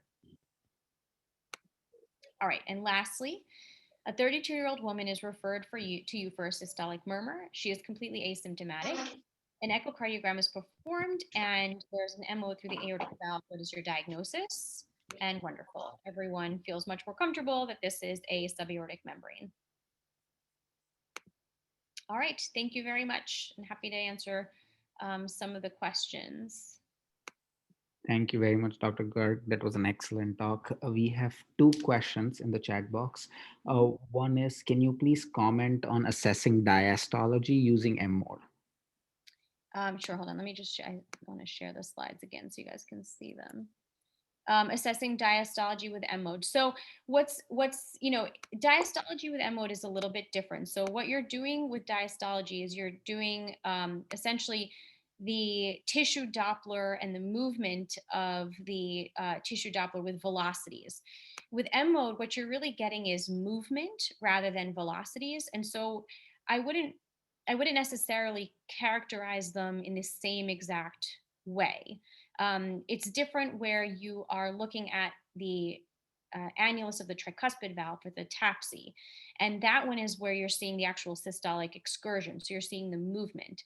Tissue Doppler is going to be slightly different. And so diastology with tissue Doppler is sort of your starting off point, your velocities across the mitral valve, and then your pulse wave Doppler of the pulmonary vein is another factor that will tell you about the filling pressures and the grade of the severity or type of diastolic dysfunction. Thank you. And the next question is, what is the difference between left bundle branch block and RV pacing on M-mode? Sure. So let me go back to those slides. Can you guys still see my screen? No. No? Okay. You'll have to share the screen again, I think. One second. I don't know why it disappeared. Okay, can you see it now? Yes, thank you. Great. So let me go back to the visuals here and show you guys a little bit clearer. So if you see here, so here is pacing. And so this patient's paced at 50. And you see the infralateral wall has normal contractility. If you look from here to here, can you guys see my cursor? Yes. Okay, great. So if you look from here to here, there's an offset in terms of the septal activation, and that will be very characteristic. But otherwise, you don't see as much of a difference in terms of the contractility of the septum. If you go to the left bundle, which is here, you see this very exaggerated. So similarly, you see this offset. So from here to here, you see this offset, but it's very exaggerated in terms of where you have both the systolic and the diastolic dips. That diastolic dip won't be there as much in terms of the RV pacing. And so that the exaggerated form is very, it makes it sort of more visible. And then again, you'll see it in the EKG portion as well, that it's looks as more like a left bundle. They're essentially similar because with right ventricular pacing and a left bundle, you're activating the, you're having an unequal activation of the chambers. But what you're going to have is a much more exaggerated appearance of the septal motion. Thank you very much, Vani, for that very excellent review and very informative, a lot of positive comments. Dr. Garg is actually going to be joining us later on in the lecture series and doing another lecture for us. So thank you very much for your contribution for the fellow education. Great, thank you. I'm going to move on and introduce our next speaker. Before I do that, I'm just going to, because of the multiple questions we're having again, just kind of showing the screen about, if you go to the Iowa ACC website under fellow education, if you go to Echo Board Prep Lectures, this is where the videos, whoever the speakers have agreed, have given permission for us to be uploaded. The slides and the videos will be uploaded right here. So you can go here and check those out. Also, if you're planning to take the Echo boards again, it's a good idea to do a general cardiology board review. And you can look at the lectures from last year, or you can do some other board review, but it's a good idea to do that. So moving on to our next speaker, Dr. Byron Vandenberg. Dr. Vandenberg is a clinical professor of medicine at the University of Iowa Hospitals and Clinics. He came to the university in 1985 as an echo research fellow. He joined the faculty the following year in 1989, when he helped to start the TE and stress echo programs. Except for an 11-year break for private practice, he has been on the faculty of Iowa since then. He's very active in fellow education, and we really appreciate his contribution. He is going to be talking to us today about echo board review questions and selected topics. Over to you, Biden. Yeah, thanks, Mai. Is my slideshow showing? You'll have to share your screen, Dr. Vandenberg. So on the bottom, there's a green sign. Just click on that and you'll be able to share your screen.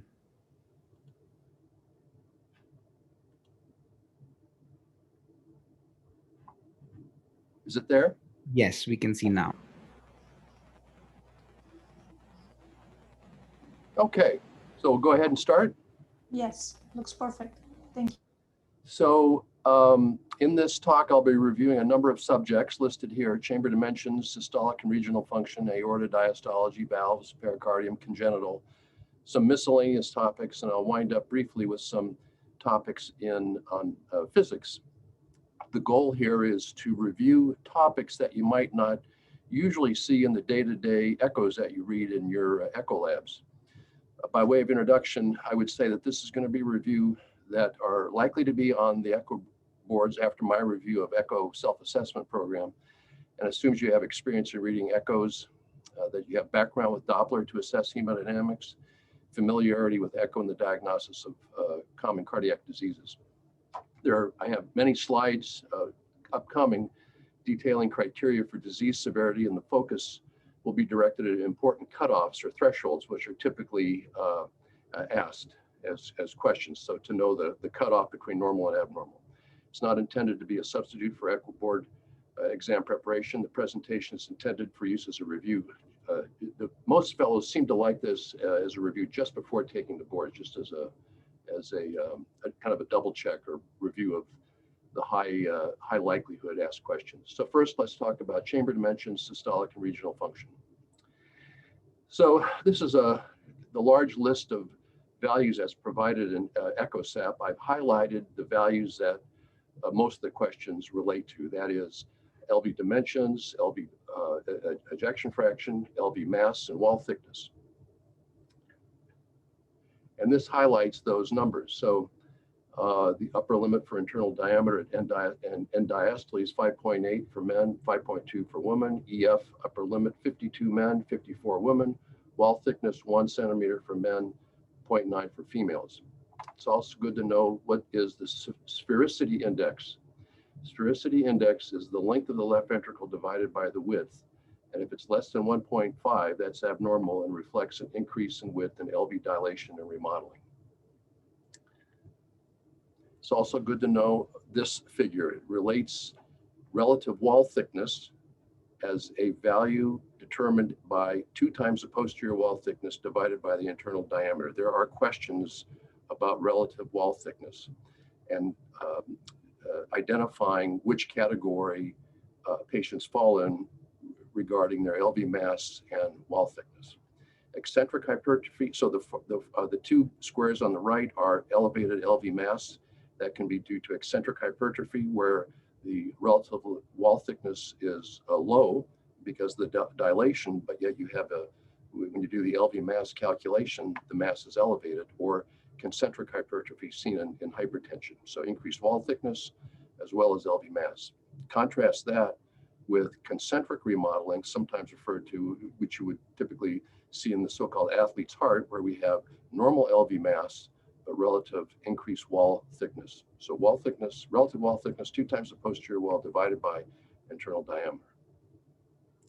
Here's an example of eccentric hypertrophy. Again, the equation works out to 0.18, so it's less than that 0.42. Ejection fraction typically is determined by volumes obtained by the method of discs. Here's an example. You should be familiar with that if you're rotating through your echo lab, so I'll just skip that. It's good to know about the wall motion score index. This is based on the standard 17 segment rule. LV is divided into 17 segments. You can see the terms. Note that the term posterior is no longer used. The wall motion score index is frequently used in a way of providing results of a stress echo and looking at changes over time. The scores are determined by the wall motion. You can see up here 1, 2, 3, 4 scores, and then you basically determine the index by adding up all of the scores and all the segments, dividing it by 17, and coming up with an index where anything above 1 is abnormal. So if it's normal motion in all the segments, it's 17 divided by 7 or 1. So wall motion score index. Strain is a part of the good to know for the exam. There's a couple slides about strain. Basically, there are 3 ways of assessing strain: longitudinal, radial, circumferential. The emphasis really is on longitudinal strain. It has to do with the change in length of the myocardium as assessed by different segments using spectral technology. Again, 3 types of strain. Here's the longitudinal in the red. There's circumferential and then radial also. This is in a demonstration of how it's calculated in a kind of cartoon version of a myocardial segment for both radial and longitudinal. So longitudinal L1 is this measurement, length of the segment during contraction, minus the length of the segment at baseline, divided by the length of the segment at baseline. So that gives a negative number. What's normal? According to the ASC, differences among vendors and software packages are still too large to recommend universal normal values and lower limits of normal. To provide some guidance, a peak global longitudinal strain in the range of 20% can be expected in a healthy person. Spectral tracking technology tracks the myocardium. It has high temporal resolution. It's angle independent. GLS is more sensitive to changes in LV systolic function than volumetric methods for example, in oncology patients. This is the typical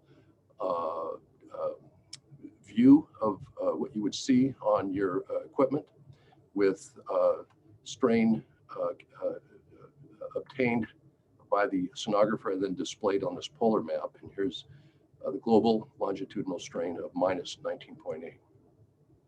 Diseases for which strain is abnormal prior to detection of traditional findings, such as ejection fraction.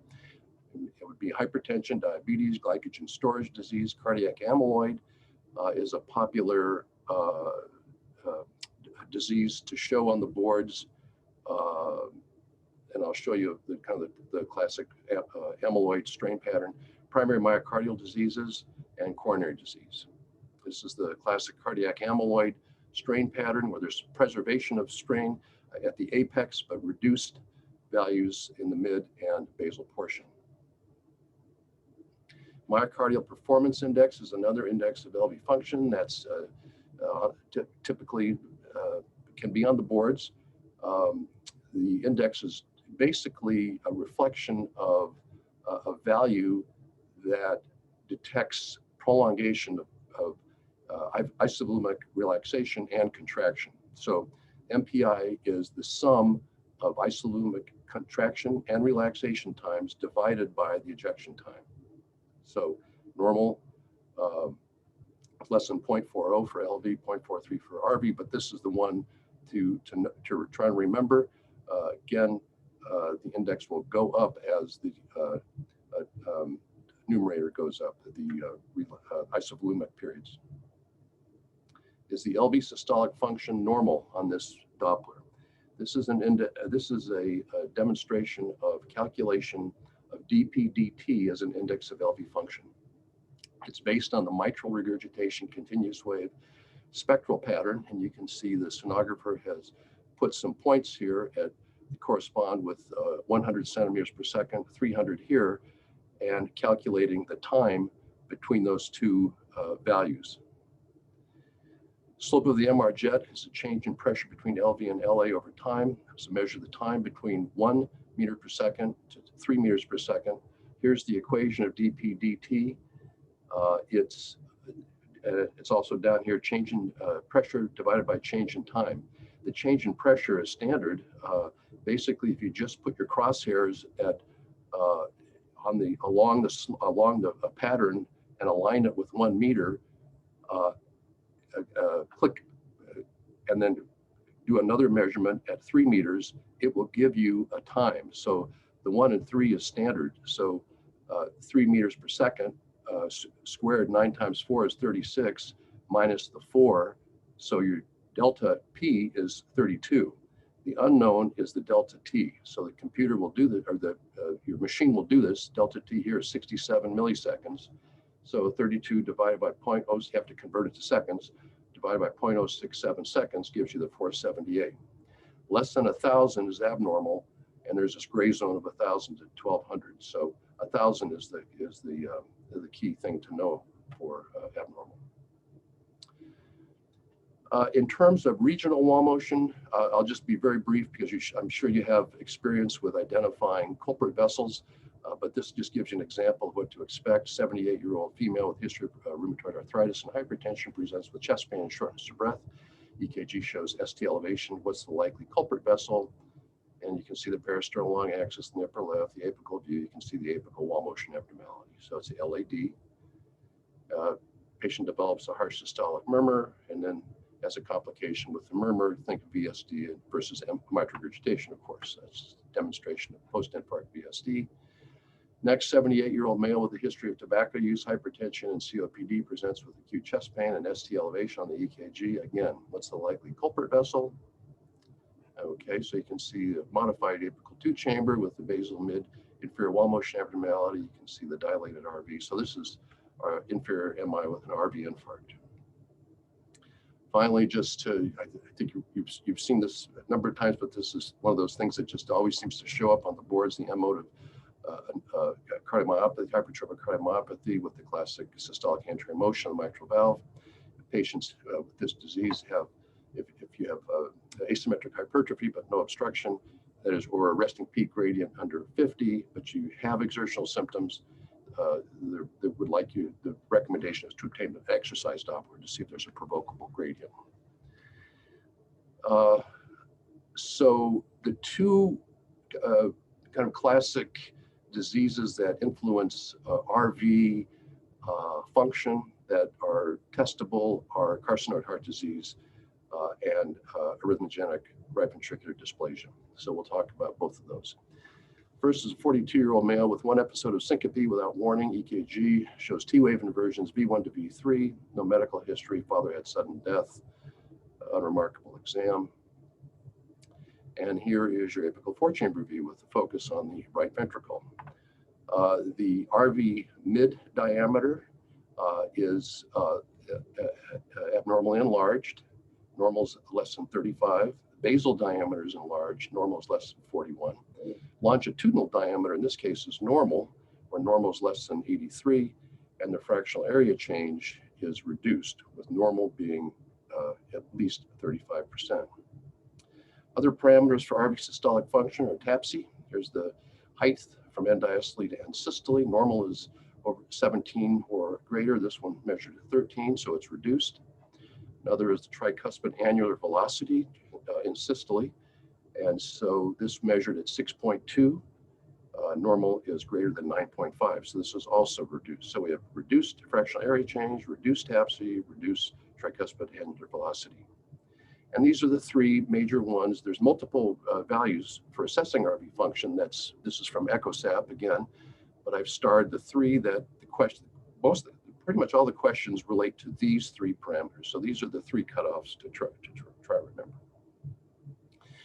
There's also normal parameters for diameters, and I showed you some of those on that first case, but I haven't shown you the RV outflow tract diameter. The RV outflow tract diameter is important to know as it relates to patients with ARVD because it constitutes a criteria for the diagnosis. Here's the parasternal short axis view of the RV outflow tract. It's large at 45, again, normal should be under 35. Let's move on to ARVD. So these are the revised criteria. There are multiple categories of criteria, but we'll focus on the first one, which is global or regional dysfunction and structural alterations. You can see there's other criteria that relate to tissue characterization, repolarization abnormalities, conduction, arrhythmias, family history, but let's focus on that. So these are the criteria for dysfunction. Major criteria by 2D echo include regional RV akinesia, dyskinesia, or aneurysm, any one of the following, and then diastole. Again, there's those RV outflow tract measurements. The parasternal long axis, normal less than 30. Short axis is 35. That's what we measured on that patient, or fractional area change under 33. They use that as a criteria just to have some gray zone between 33 to 35. She was a 62-year-old woman with a neuroendocrine tumor and worsening of her functional status over the last year. Now she gets short of breath after going up one flight of steps or walking one block on a flat surface. She's noted paroxysmal nocturnal dyspnea and mild edema in the lower extremity. On her exam, she has jugular venous distension with large V waves, a whole systolic murmur. And here's her echo showing RV inflow tract. You can see severe TR with what looks like retracted tricuspid leaflets. Here's the Doppler profile showing rapid deceleration, basically showing that, reflecting the rapid equalization of pressures between the RV and RA. So 2D echo demonstrates severe TR as evidenced by thickened and fixed tricuspid leaflets with malcoaptation of the cusp. Continuous wave Doppler demonstrates a triangular dense contour. The tricuspid regurgitant jet with short early peaking deceleration time consistent with early equilibration. Right atrial and right ventricular pressures are equivalent due to a fixed open tricuspid valve. Significant tricuspid regurgitation is considered universal in patients with carcinoid heart disease, followed by tricuspid stenosis, pulmonic valve regurgitation, and pulmonic valve stenosis. Left-sided valve involvement is seen in around 30% of patients with carcinoid disease, most commonly as a result of right to left shunts, bronchial carcinoid, and in patients with very high levels of vasoactive substances. Again, the typical findings of carcinoid heart disease are the right side chambers are markedly dilated, small compressed and hypercontractile left ventricle, interventricular septal behavior with flattening in systole and diastole consists with RV pressure and volume overload, the tricuspid valve leaflets are significantly thickened with restricted motion. The valve leaflets do not coap due to annular dilatation and are fixed open throughout the cardiac cycle, resulting in single chamber physiology.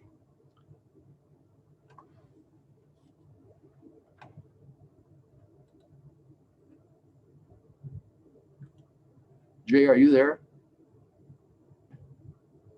Yes, Dr. Vandenberg.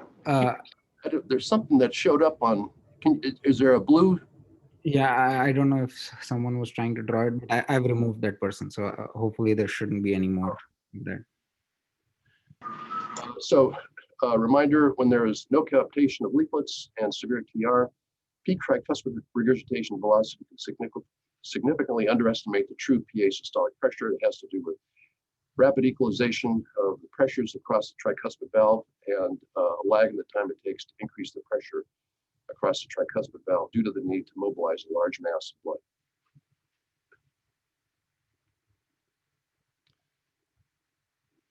blood. Next is the aorta. These are the normal diameters for ascending aorta and the sinus. These are determined from 2 standard deviations of normal. This range is provided by the American Society of Echo, so just using 2 standard deviations above the average, you get for the ascending aorta 3.8 for men, 3.5 for women, and the sinus is slightly larger than that, 4.0 for men, 3.6 for females.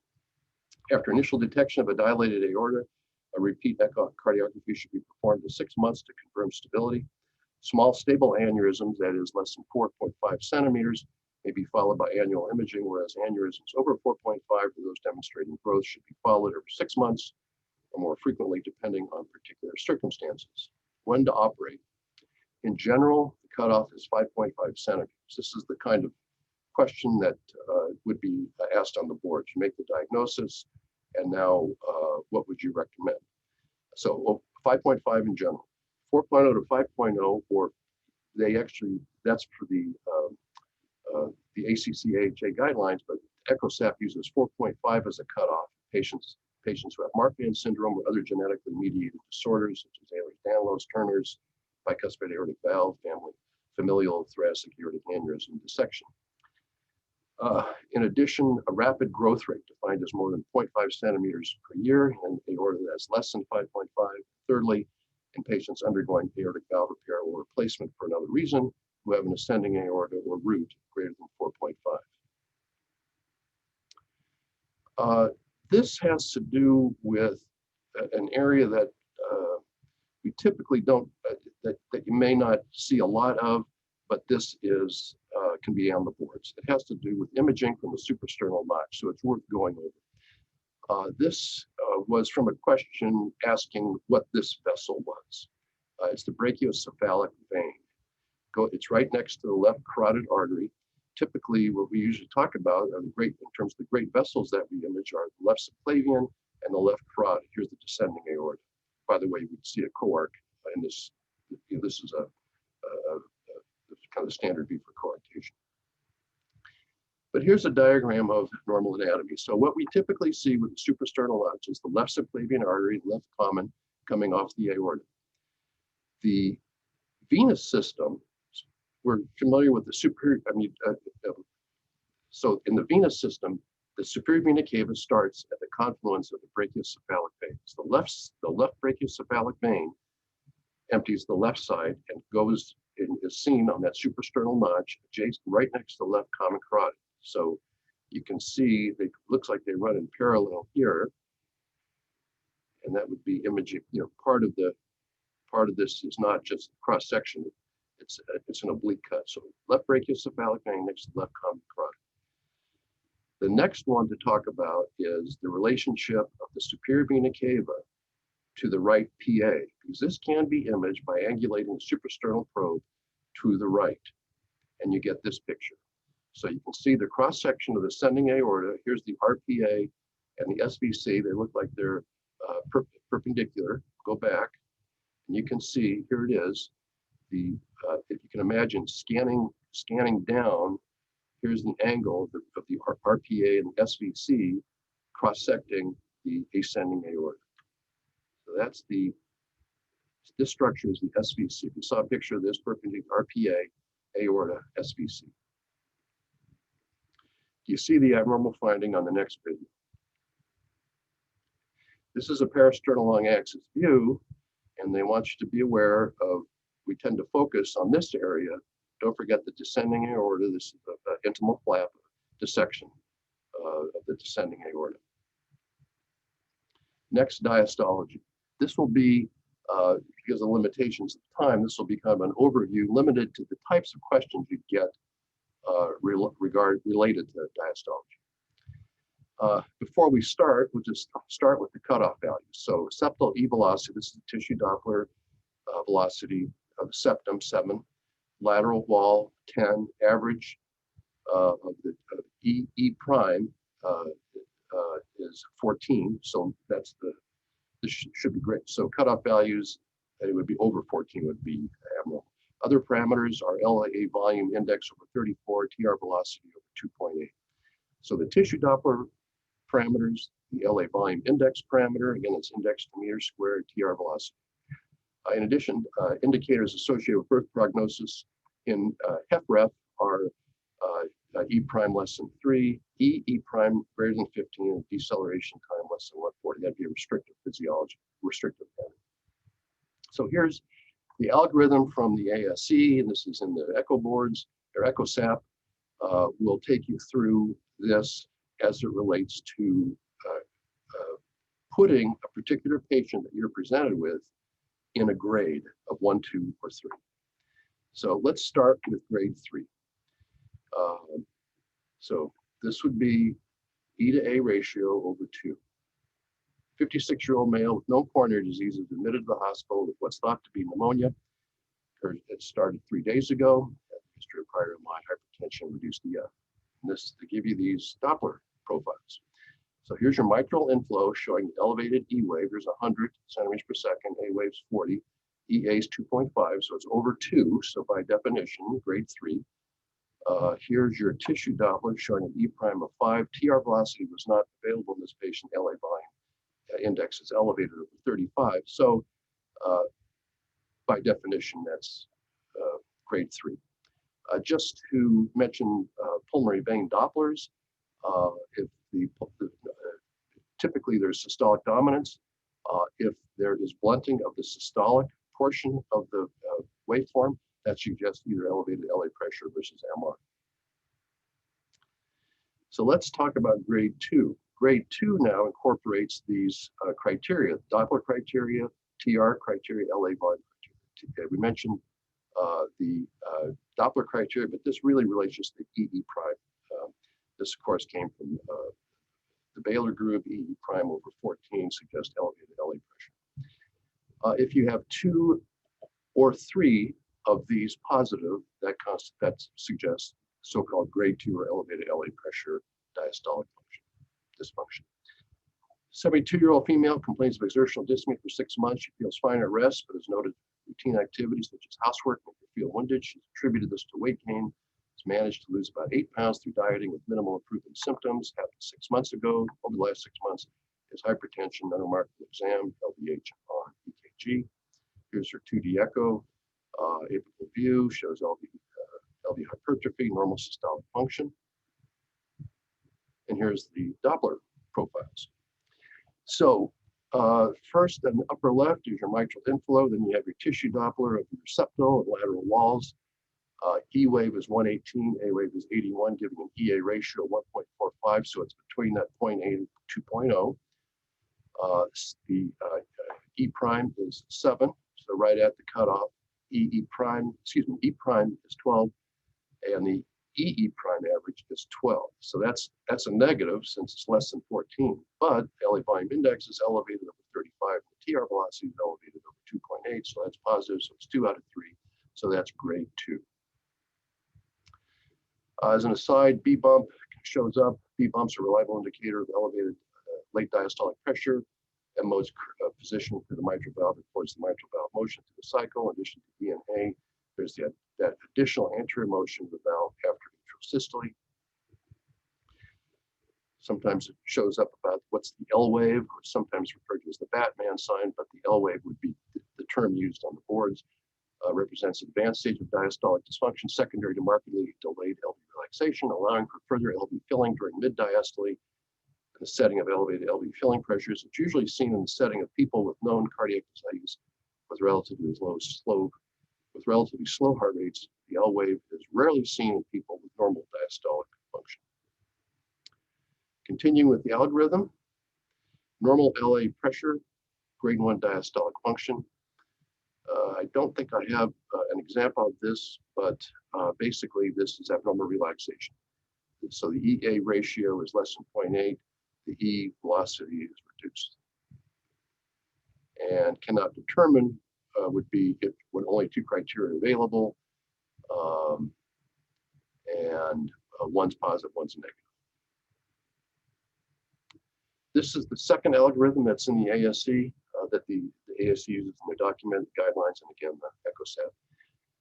Patients with normal EF, now this incorporates the actual E prime for the septum and the lateral as one of the criteria. So normal diastolic function is less than 50% of these are positive. Again, E prime plus 14, septal 7, lateral 10, TR 2.8, LA volume 34. Over 50% is diastolic dysfunction. So here's a 21-year-old. So again, to remember when is it normal? So E prime is going to be less than 14, septal is over 7, lateral over 10, TR less than 2.8, just the opposite, under 34. So here's an example of a normal, somebody you're being asked to comment, is this normal, grade 1, 2, 3? That's how the questions show up.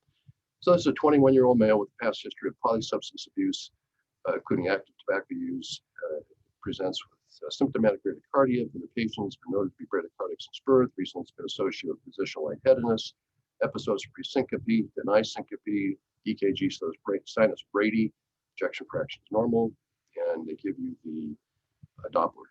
So E80, A's 50. I don't have this on the screen, but it's basically the septal. E prime was 11, 50. All these are normal. The 11 normal, normal. EE prime normal. LA volume index less than 35. TR velocity less than 2.8. So it's normal diastolic function. Moving on to valves. We'll start with the mitral valve. It's good to know the scallop terminology, especially regarding presentation with a TEE. 1, 2, and 3. The middle scallops are 2, and the kind of the 3-chamber or the TE angle at about 120 would give you both middle scallops as seen on this view, but scallop number 3 is medial, scallop number 1 is the lateral aspect. So I'm sure those are familiar to you from your rotations through the echo.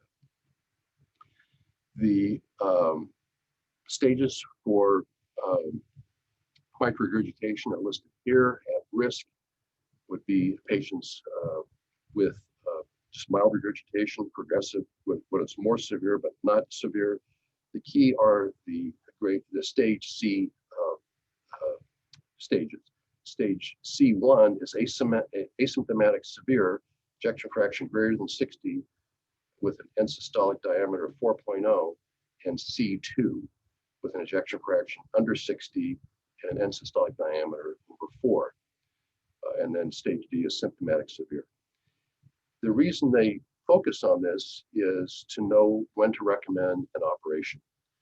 And class 1 indication in patients who have asymptomatic microregurgitation that's severe is when the ejection fraction is reduced below 60 or the end systolic diameter is greater than 4. These are the class 1 indications for surgery, EF 30 to 60, or the end systolic diameter over 4. Mitral repair is reasonable for new atrial fibrillation or PA systolic pressure over 50. These are the kind of standard quantitative parameters for grading microregurgitation severity, with the focus really on knowing the criteria for severe MR as it relates to that grade C2, the stage C2, identifying patients who need an operation. So vena cava width, vena contracta width greater than 0.8, regurgitation volume over 60, regurgitation fraction over 50, effective regurgent orifice area over 0.4, jet area over 8, and jet area divided by LA area over 50. These are the criteria. Here's an example of measuring vena contracta. It's the width of flow convergence. So here's the left atrium, here's the jet area, here's the LV, there's flow convergences here. There are factors that can affect the Doppler jet area when we're assessing jet area in the left atrium: wall impingement, otherwise known as a gland effect, lower driving pressure, low gain setting, increased Nyquist limit. So calculating the regurgent volume and fraction. Again, severe RV greater than 60, RF greater than 50. There's two methods for calculating regurgent volume. Both do use the same total, they both use the same forward stroke volumes. Forward stroke volume is the stroke volume leaving the heart, so that would be LVOT area times the LVOT velocity time integral. But the total stroke volume can be calculated either from 2D, so total stroke volume can be from 2D echo method of disc, tracing the end diastolic volume minus the end systolic volume. That gives you the total stroke volume. Or it could be done with the Doppler method, which is the flow through the mitral valve. So to do that, you have to calculate the mitral annular area. You just basically measure the diameter, do pi r squared, and multiply it by the VTI. Subtract from that the forward stroke volume. The regurgent fraction then is the regurgent volume divided by that total stroke volume that you measure. So here's calculating the forward stroke volume. Measure the diameter, pi r squared, times the VTI, gives you the stroke volume. Calculating the stroke volume, the total stroke volume with method 2, this is the mitral annular method. Measure the diameter at the annulus, pi r squared gives you the area, multiply that by the TVI, and that gives you the volume. PISA, severe MR, again, effective regurgent orifice area over 0.4, and PISA is the method used to calculate effective regurgent orifice area. Basically, the hemisphere is identified to calculate regurgent. To get the EROA, you first have to get the flow. So the equation for the sphere, half of the sphere, is pi r squared. Multiply that by the aliasing velocity, and then divide that regurgent flow by the peak velocity, and then you get the EROA. It overestimates MR severity and mitral valve prolapse for multiple jets. Some the EROAs, angle correction. There is an angle correction method where available where you can, if it's not a perfect hemisphere, to make a calculation. This is the CW going through the mitral regurgitation, which is the denominator here. We talked briefly about the pulmonary vein. These are the various profiles, but the focus really is on normal systolic dominance. Here you start to see systolic blunting here and here, but it's the systolic flow reversal that's a feature of severe mitral regurgitation. There is a classification of MR for candidacy for annuloplasty. EchoSAP discusses this, so I don't remember it being on. It wasn't on the last time I took the boards recertified 2 years ago, but year to year things change, so it's good at least to know that it exists. It's based on leaflet motion. Again, was developed by Carpentier to identify patients' anatomy based on leaflet motion that are suitable for annuloplastic repair.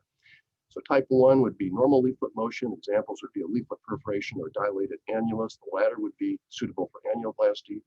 Type 2 is prolapse.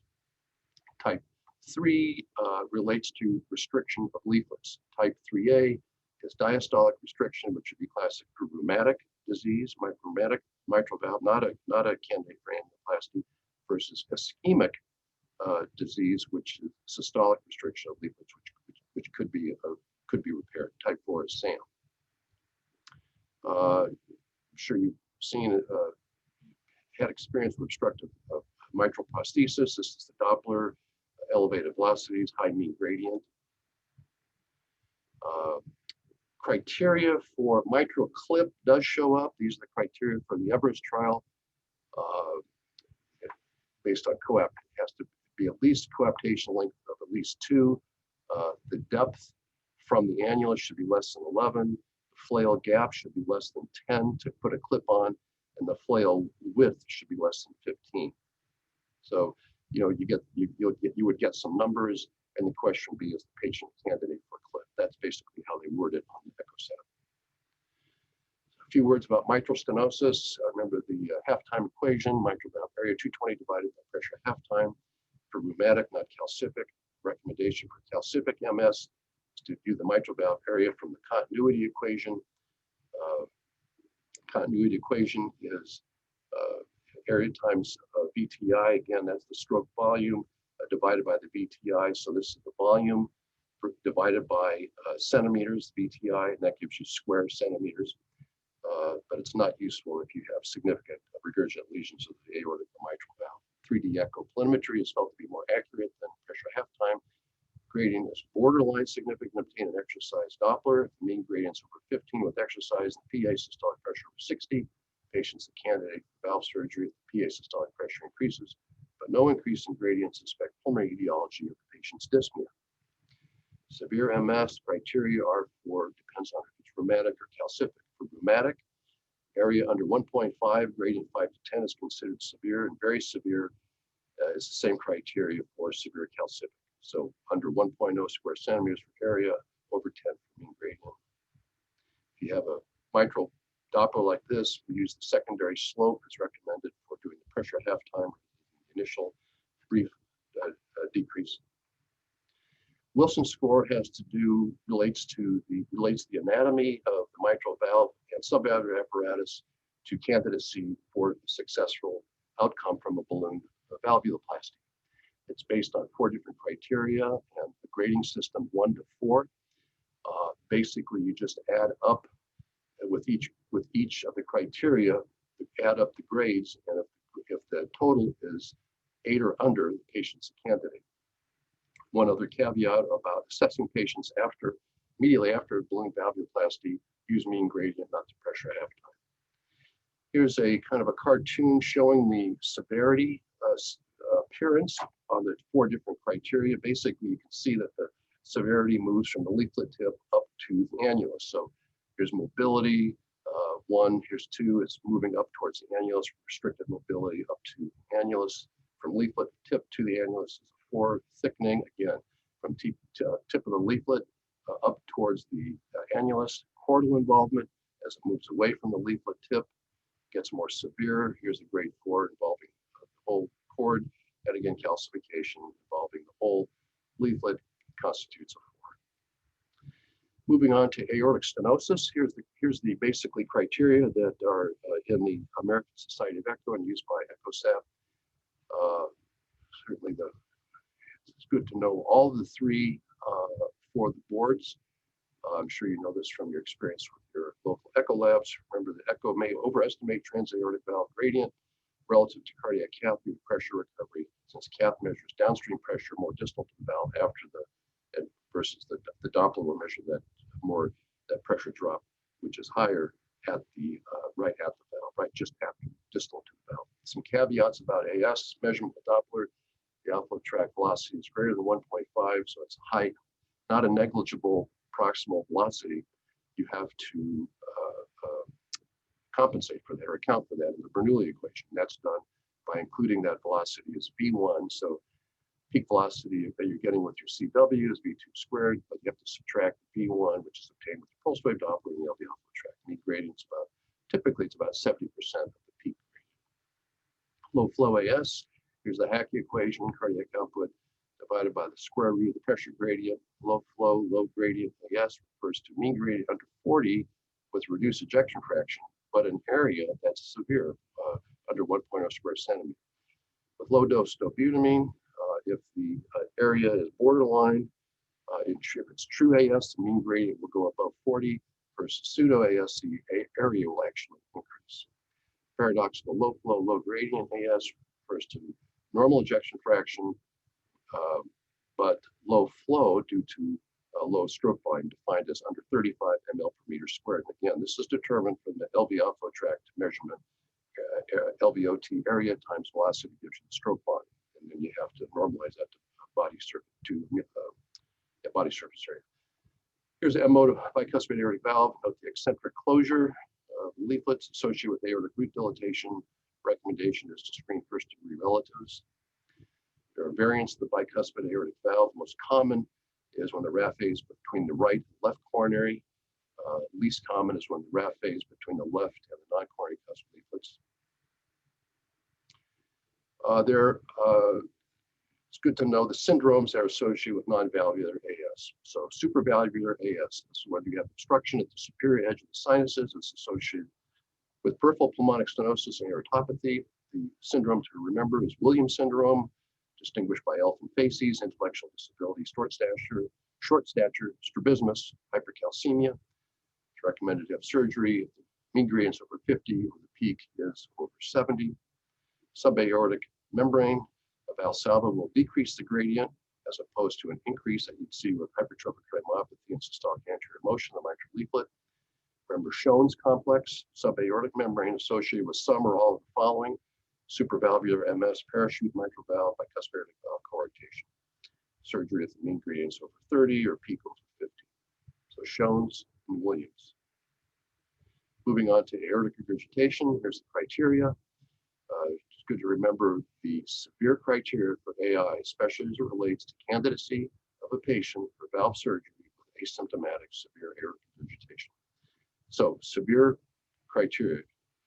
Effective regurgitant orifice area, again, is done with PISA. Regurgitant volume, regurgitant fraction, same numbers, fortunately. Makes it easier to remember. Our regurgitant volume over 60, regurgitant fraction over 50 is severe.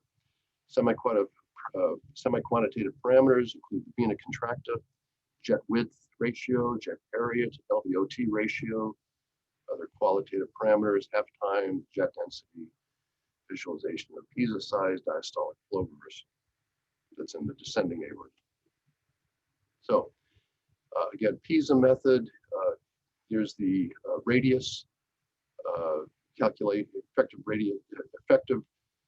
regurgitant orifice area is calculated from getting the pi r squared value, velocity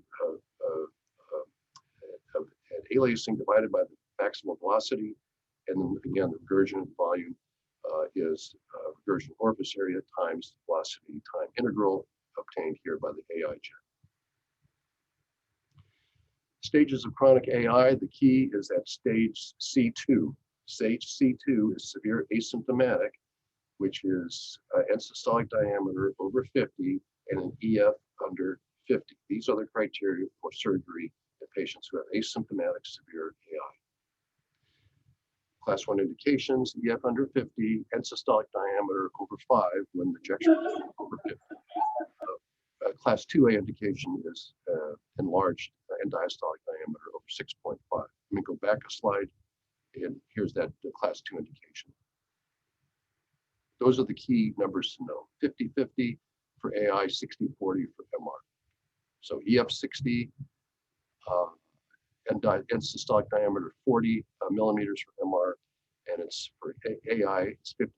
Ejection fraction under 50, and systolic diameter over 50 millimeters. Surveillance echo, mild, if it's mild, every 3 to 5 years, moderate every 1 to 2 years, but if it's severe, every 6 to 12 months. Basically, you're monitoring for changes in LV diameter and ejection fraction to see if I fall into that criteria. With acute AI, here's a classic M mode, early mitral valve closure. Here's the fluttering of the mitral leaflet, early closure before the QRS complex, it's premature closure. Some of the characteristics of acute versus chronic. Acute tends to be in patients who have endocarditis, valve destruction, or type A dissection with valve involvement. The LV is normal to slightly enlarged versus severely enlarged with chronic AI, and the pulse pressure, of course, is increased with chronic AI, normal or slightly increased with acute AI. Again, that just as we showed the obstructed mitral prosthesis, know the Doppler appearance of obstructed aortic prosthesis. You can see increased gradient with the prolonged acceleration time.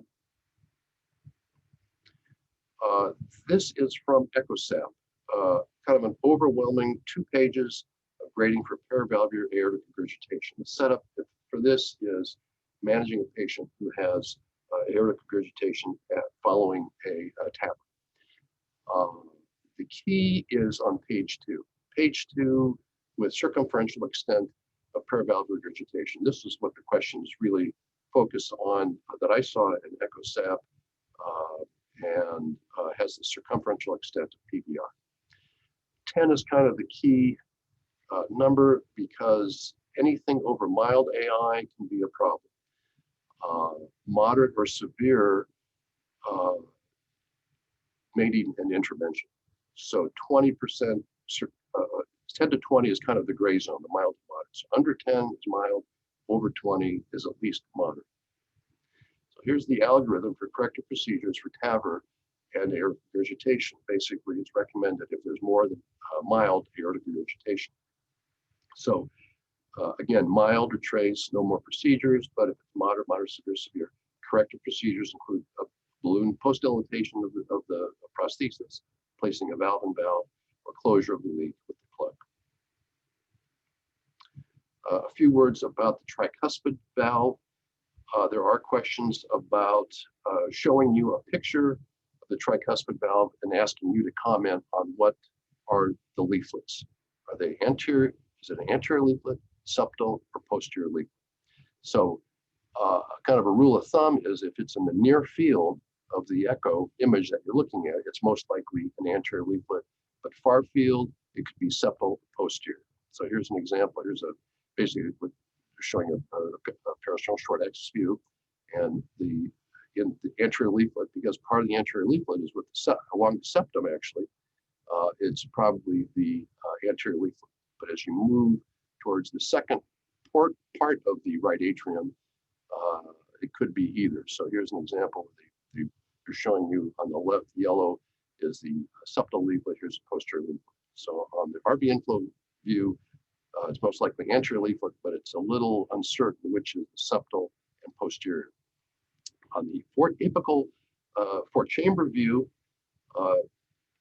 here are the different angles, and you can see what I'm going to show you is how angulation from away from the A or B refers to kind of a ideal fourth chamber. C would be anterior angulation, D would be inferior angulation, and you can identify that by the associated structures. So anterior angulation, you'd see the LV outflow tract.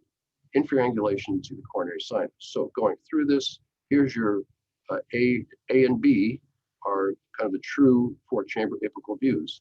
And that's this, you can see yellow is a septal leaflet, but again, you have the overlap view with the apical fourth chamber. Overlap between, could it be anterior or posterior? That's the thing to resolve. And the way to resolve it is with angulation.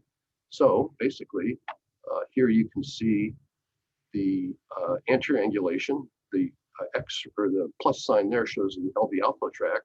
And so that's an anterior angulation. So that's the anterior leaflet. D is inferior angulation. Now we're picking up, and that's identified by the asterisk, that's the coronary sinus coming in. So that tells us that's an inferior angulated view. And that's now the posterior. So septal posterior is the P with the apical view is where you are off of your conventional fourth chamber view, anterior or inferior angulation to help you identify anterior or posterior overlap views. From the short axis view, typically just images the anterior leaflet. Again, that's in the near field. Again, from the short axis view, you can see anterior leaflet, anterior leaflet. In C, at the level of the LV outflow tract below the aortic valve, you can see the septal leaflet.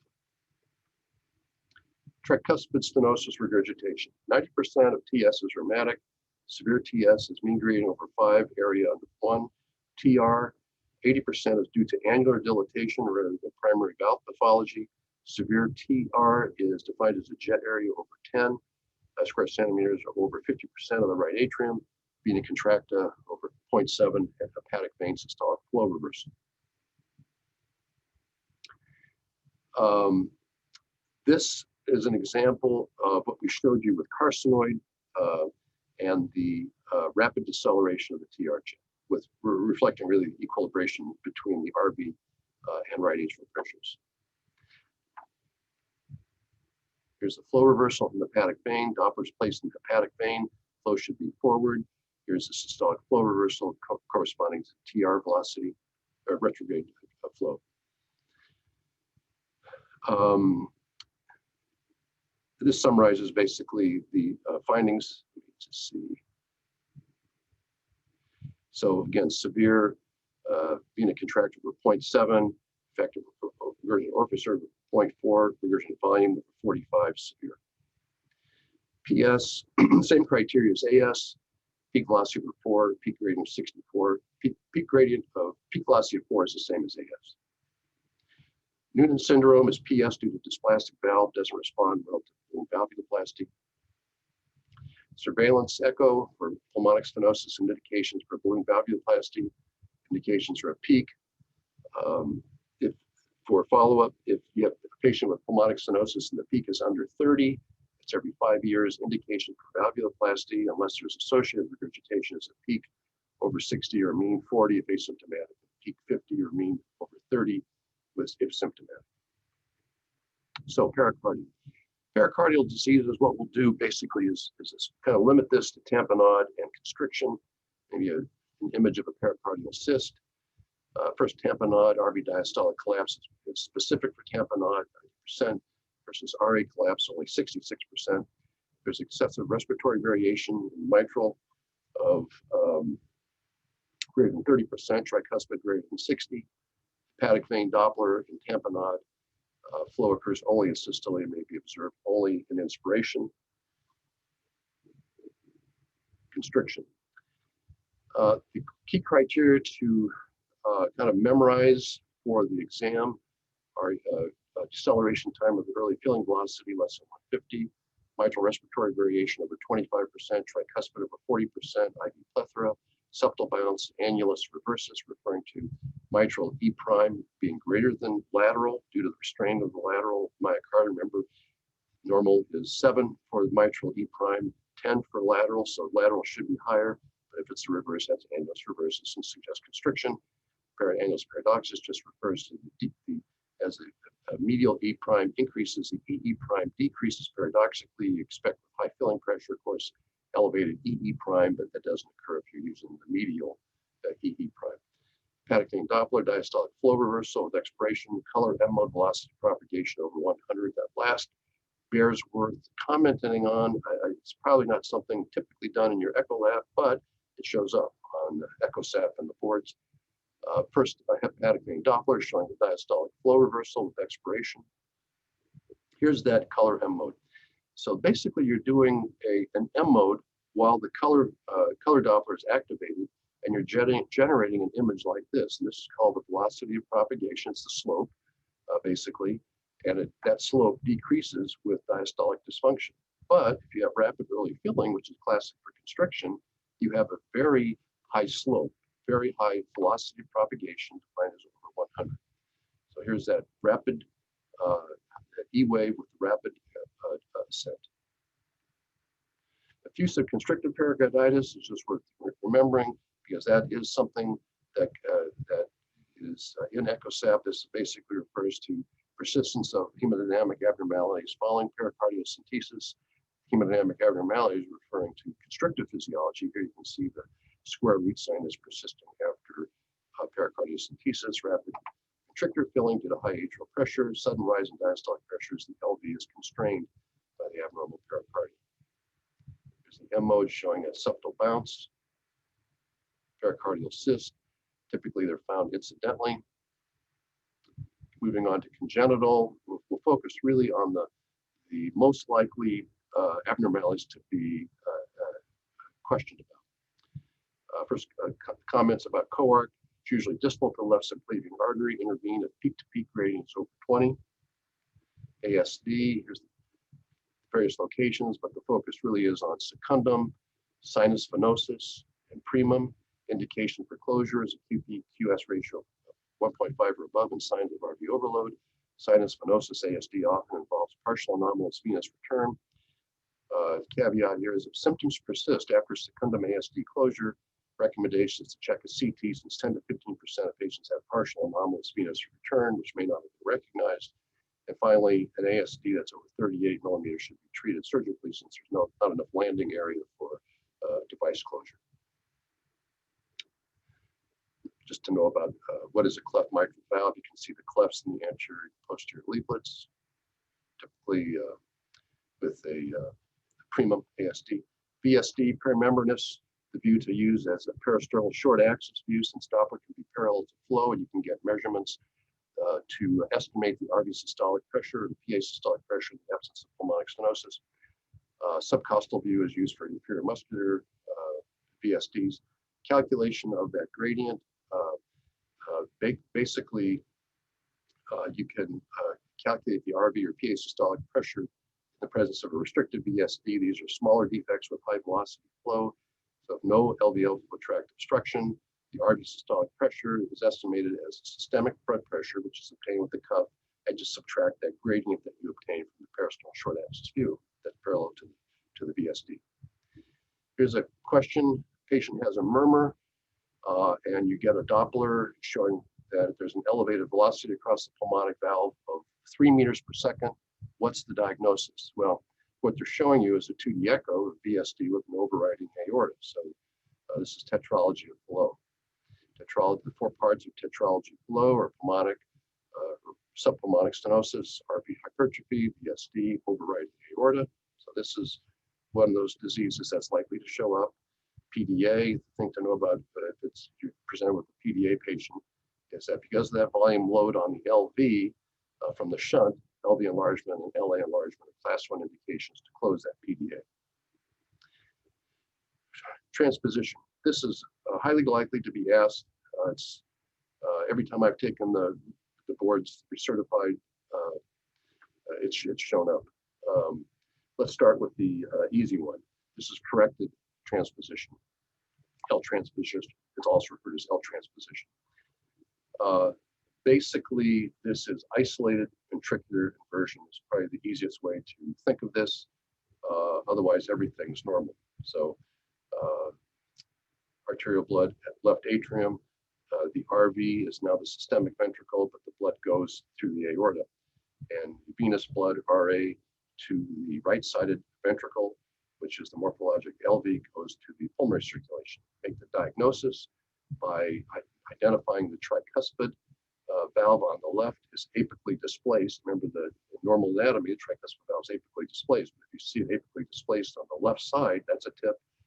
If you see a moderator band in the left-sided chamber, that's a tip. And if you see no distinct papillary muscles in the left-sided chamber, that's the third tip. So here's an example of corrected transposition. You can see here we are on this is the left-sided chambers. Tricuspid valve is apically displaced. There's a moderator band, and there's papillary muscles on the other chamber. Here's detransposition. In detransposition, you have 2 parallel circuits, so that's not compatible with life. So you have to have some connection. It's typically an ASD. Otherwise, well, you have 2 parallel circuits. So the diagnosis is made typically on the short axis view, because as opposed to normally where the aortic valve is posterior, it's actually now it's anterior and to the right of the pulmonic valve. And what's unusual is both of the valves are seen in the same plane, which is not typical for a normal imaging. The pulmonary artery and aorta are parallel.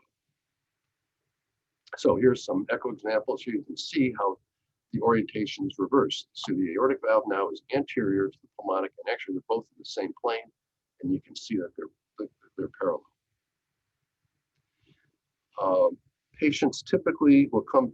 A typical question would be a patient's coming to your echo lab or on your exam who's had a repair, who's had some sort of a procedure on the atrium. So there's 3 procedures to talk about. 2 of them are lumped together as a baffle. The atrial flap was initially used sending. Mustard procedure was pericardial flap in 63. But basically, it's a way to redirect flow. So in this corrected with the baffle present, you can see that the oxygenated blood is coming from the pulmonary veins to the left atrium. It's now directed across the septum to the right ventricle and to the aorta. On the other side, the venous blood flow is coming up to the inferior vena cava, being directed to the left ventricle and now going out to the pulmonary artery. So these atrial baffles can have problems. There's two kinds of complications that you might be presented with. One is a patient who has comes to the echo lab who's has low oxygen, and the setup is you're supposed to look for a leak someplace. So they would give you you'd have an echo. You'd be looking at an apical 4-chamber view with unexplained Doppler jets showing leaks in the baffle. The other is a clinical description of a patient who has a plethora of the upper extremity or a suggestion of SVC syndrome. That's actually an obstruction of the baffle leading to obstruction here in SVC syndrome. The other procedure to know about is a Jettine procedure, which is actually arterial switch. So transposition of great vessels is basically reversed. So the pulmonary artery now is put back where it was supposed to be. The aorta is put back. PI severity, because of the time, I think we're kind of getting short on time. Basically the same idea, a dilated jet, short deceleration time, decrease of half time, basically when you have rapid equilibration between the PI diastolic pressure and the RV diastolic pressure, you have a rapid drop in the velocity. So here's an example of severe PI. Here's that rapid drop in PI jet. Miscellaneous, non-compaction. Typically, you look at the ratio of non-compacted to compacted, and if it's greater than 2, that suggests non-compaction. Color Doppler demonstrates typically flow in the sinusoids. That's a caveat for just identifying a patient with that. Contrast echo. There may be questions about this. What happens if you have a poor echo study? What do you do about it? Well, that is a poor LV opacification. Lower the mechanical index, increase the contrast diffusion rate, decrease your frame rate, move the focus closer to the near field. These are kind of technical type questions that sometimes show up on the board, definitely in EchoSAP. Tumor versus clot perfusion will be seen if the mass is vascular. Tumors, primary tumors are rare, 6%, most are benign. Myxomas are most common. Angiosarcoma is the most common sarcoma in adults. Metastatic tumors are 40 times more common than primary. Tumors may perfuse with echo imaging agents. Again, this is kind of this tends to show up. LVAD surveillance, I won't show, I have some wordy slides. I think for the interest of time, I'll just put these in categories and let you know about this and to review. Basically, there's 3 categories for evaluation: septal motion and LV and diastolic diameter, aortic valve opening, and assessing the velocities, inflow and outflow cannula velocities. Basically, the septal motion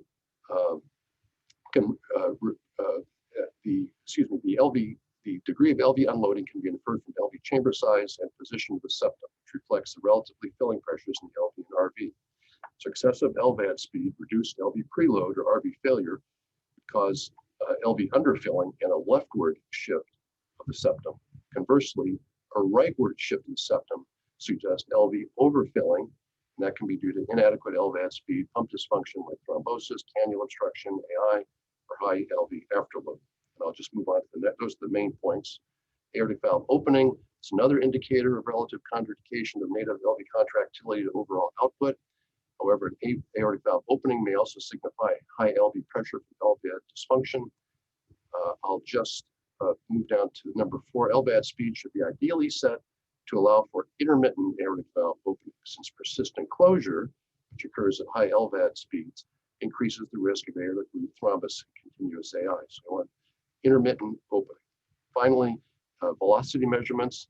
Inflow velocity can usually be obtained from the apex. This should be laminar.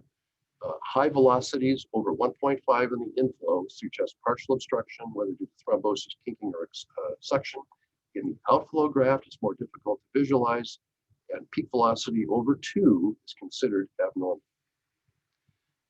21-year-old with no, I won't show all 3 of these for the interest of time. Traumatic heart disease. There's quite a few examples of this in EchoSAP, so I'll just, I won't go, these are all stab wounds. I'll just show you the images. This just shows a VSD with an anterior leaflet tear from a stab wound. There's the leaflet tear. Here's another stab wound. This is a hemopericardium. You can see the echo-dense material here. Hemopericardium. Echogenic material within the pericardium consists of thrombus. It's commonly associated with rupture, has a high mortality rate. But if you have bleeding, if the stab wound is to the atria, it can produce a slower accumulation of blood and more gradual onset of tamponade. Another stab wound, this is just a mitral fistula. Physics, just to highlight three things on physics. There's three slides, bear with me. Frequency and wavelength, what's the difference? Frequency is the number of cycles that occur in 1 second. Wavelength is the length of one cycle. A very common question is calculate one or the other if you're given one value. And to do that, you have to know what the speed of sound is in biologic tissue. It's 1540 meters per second. So 1540 meters per second equals frequency times wavelength. That's the equation to memorize to be able to calculate the value, whether when you're given one or the other, frequency or wavelength. The other caveat is the resolution of echo is based on 2 times the wavelength of your transmitting frequency. Amplitude is the strength of the wave. That's the difference between the average and maximum. So you can see the A, and that's in decibels. Duty factor. Ultrasound energy is usually emitted from the transducer in a series of pulses, each one representing a collection of cycles. Each pulse has a duration, is separated from the next with dead time. So here's your pulse duration. Here's the dead time. The pulse repetition period is the time between the 2 pulses. Duty factor is defined as the pulse duration here divided by the pulse repetition period. As you go deeper, as the structure of interest is farther from the transducer, the dead time has to change because your listening time increases. So your duty factor changes accordingly. I'll show you that in a second. Third, the Doppler equation has to be memorized for the exam. Doppler shift is what you're measuring. C is the speed of sound, 2 times the transmitting frequency times the cosine of the angle. Cosine theta is the angle between your Doppler beam and your direction of flow. Basic principles. How to use this equation in questions. Lower frequency transducer detects higher velocities. So as this number, as your denominator goes down, your velocity, detectable velocity goes up. So if you're having aliasing, you have to go, your recommendation would be, the answer to the question would be lower the transmitting frequency to detect that velocity, avoid the aliasing. Ideally, your angle between the Doppler beam and your flow is less than 20. Ideal is 0, because over 20, you markedly reduce that measured velocity. A change in speed through mediums affects that velocity, because we're making an assumption here about the speed of sound through velocity, 1540. So here's the summary. Resolution, the key to know about resolution is resolution of your study, or when you're doing an ultrasound exam, the resolution between particles is 2 times the wavelength of that transducer. Duty factor, again, is a fraction of time that the ultrasound transmit, and that factor increases with increasing depth, because it is that longer listening time, that dead time increases. That's a common question, how duty factor plays into a question. Aliasing prevented by decreasing the transmitting frequency of your transducer, because that denominator goes down. That's it. And thank you for your attention, and happy to take any questions. I don't see any questions, Byron, but a lot of positive comments. Amazing talk. Thank you very well for all the effort that you have put in, and to all the speakers. I mean, these are just phenomenal lectures, very informative. Thank you all for joining us this weekend. We will have 3 more weekends of this similar lectures. Again, the videos will be updated on the website as soon and as long as the speakers give us permission, along with the slides. Before mid to late of next week, you should see the information. If you have any other questions or comments or anything, please let us know. Otherwise, we look forward to seeing you all next Saturday at 9 a.m. Central Time. If you don't have Zoom links or any information, please reach out to either me or any of our fit co-chairs, and we will be happy to help you. Enjoy the rest of the weekend. Okay, thank you, everybody. Thank you. Yes, there will be another email with the Zoom links. We are planning to send Zoom links every week out. But clearly, if somebody is not getting the links or anything else, just feel free to, you can reach us on Twitter or you can email us. All our email information is located on the website. But we will be emailing out the links through your program directors, through Kimberly Chang at the ACC, and through your program coordinators sometime by Tuesday of next week.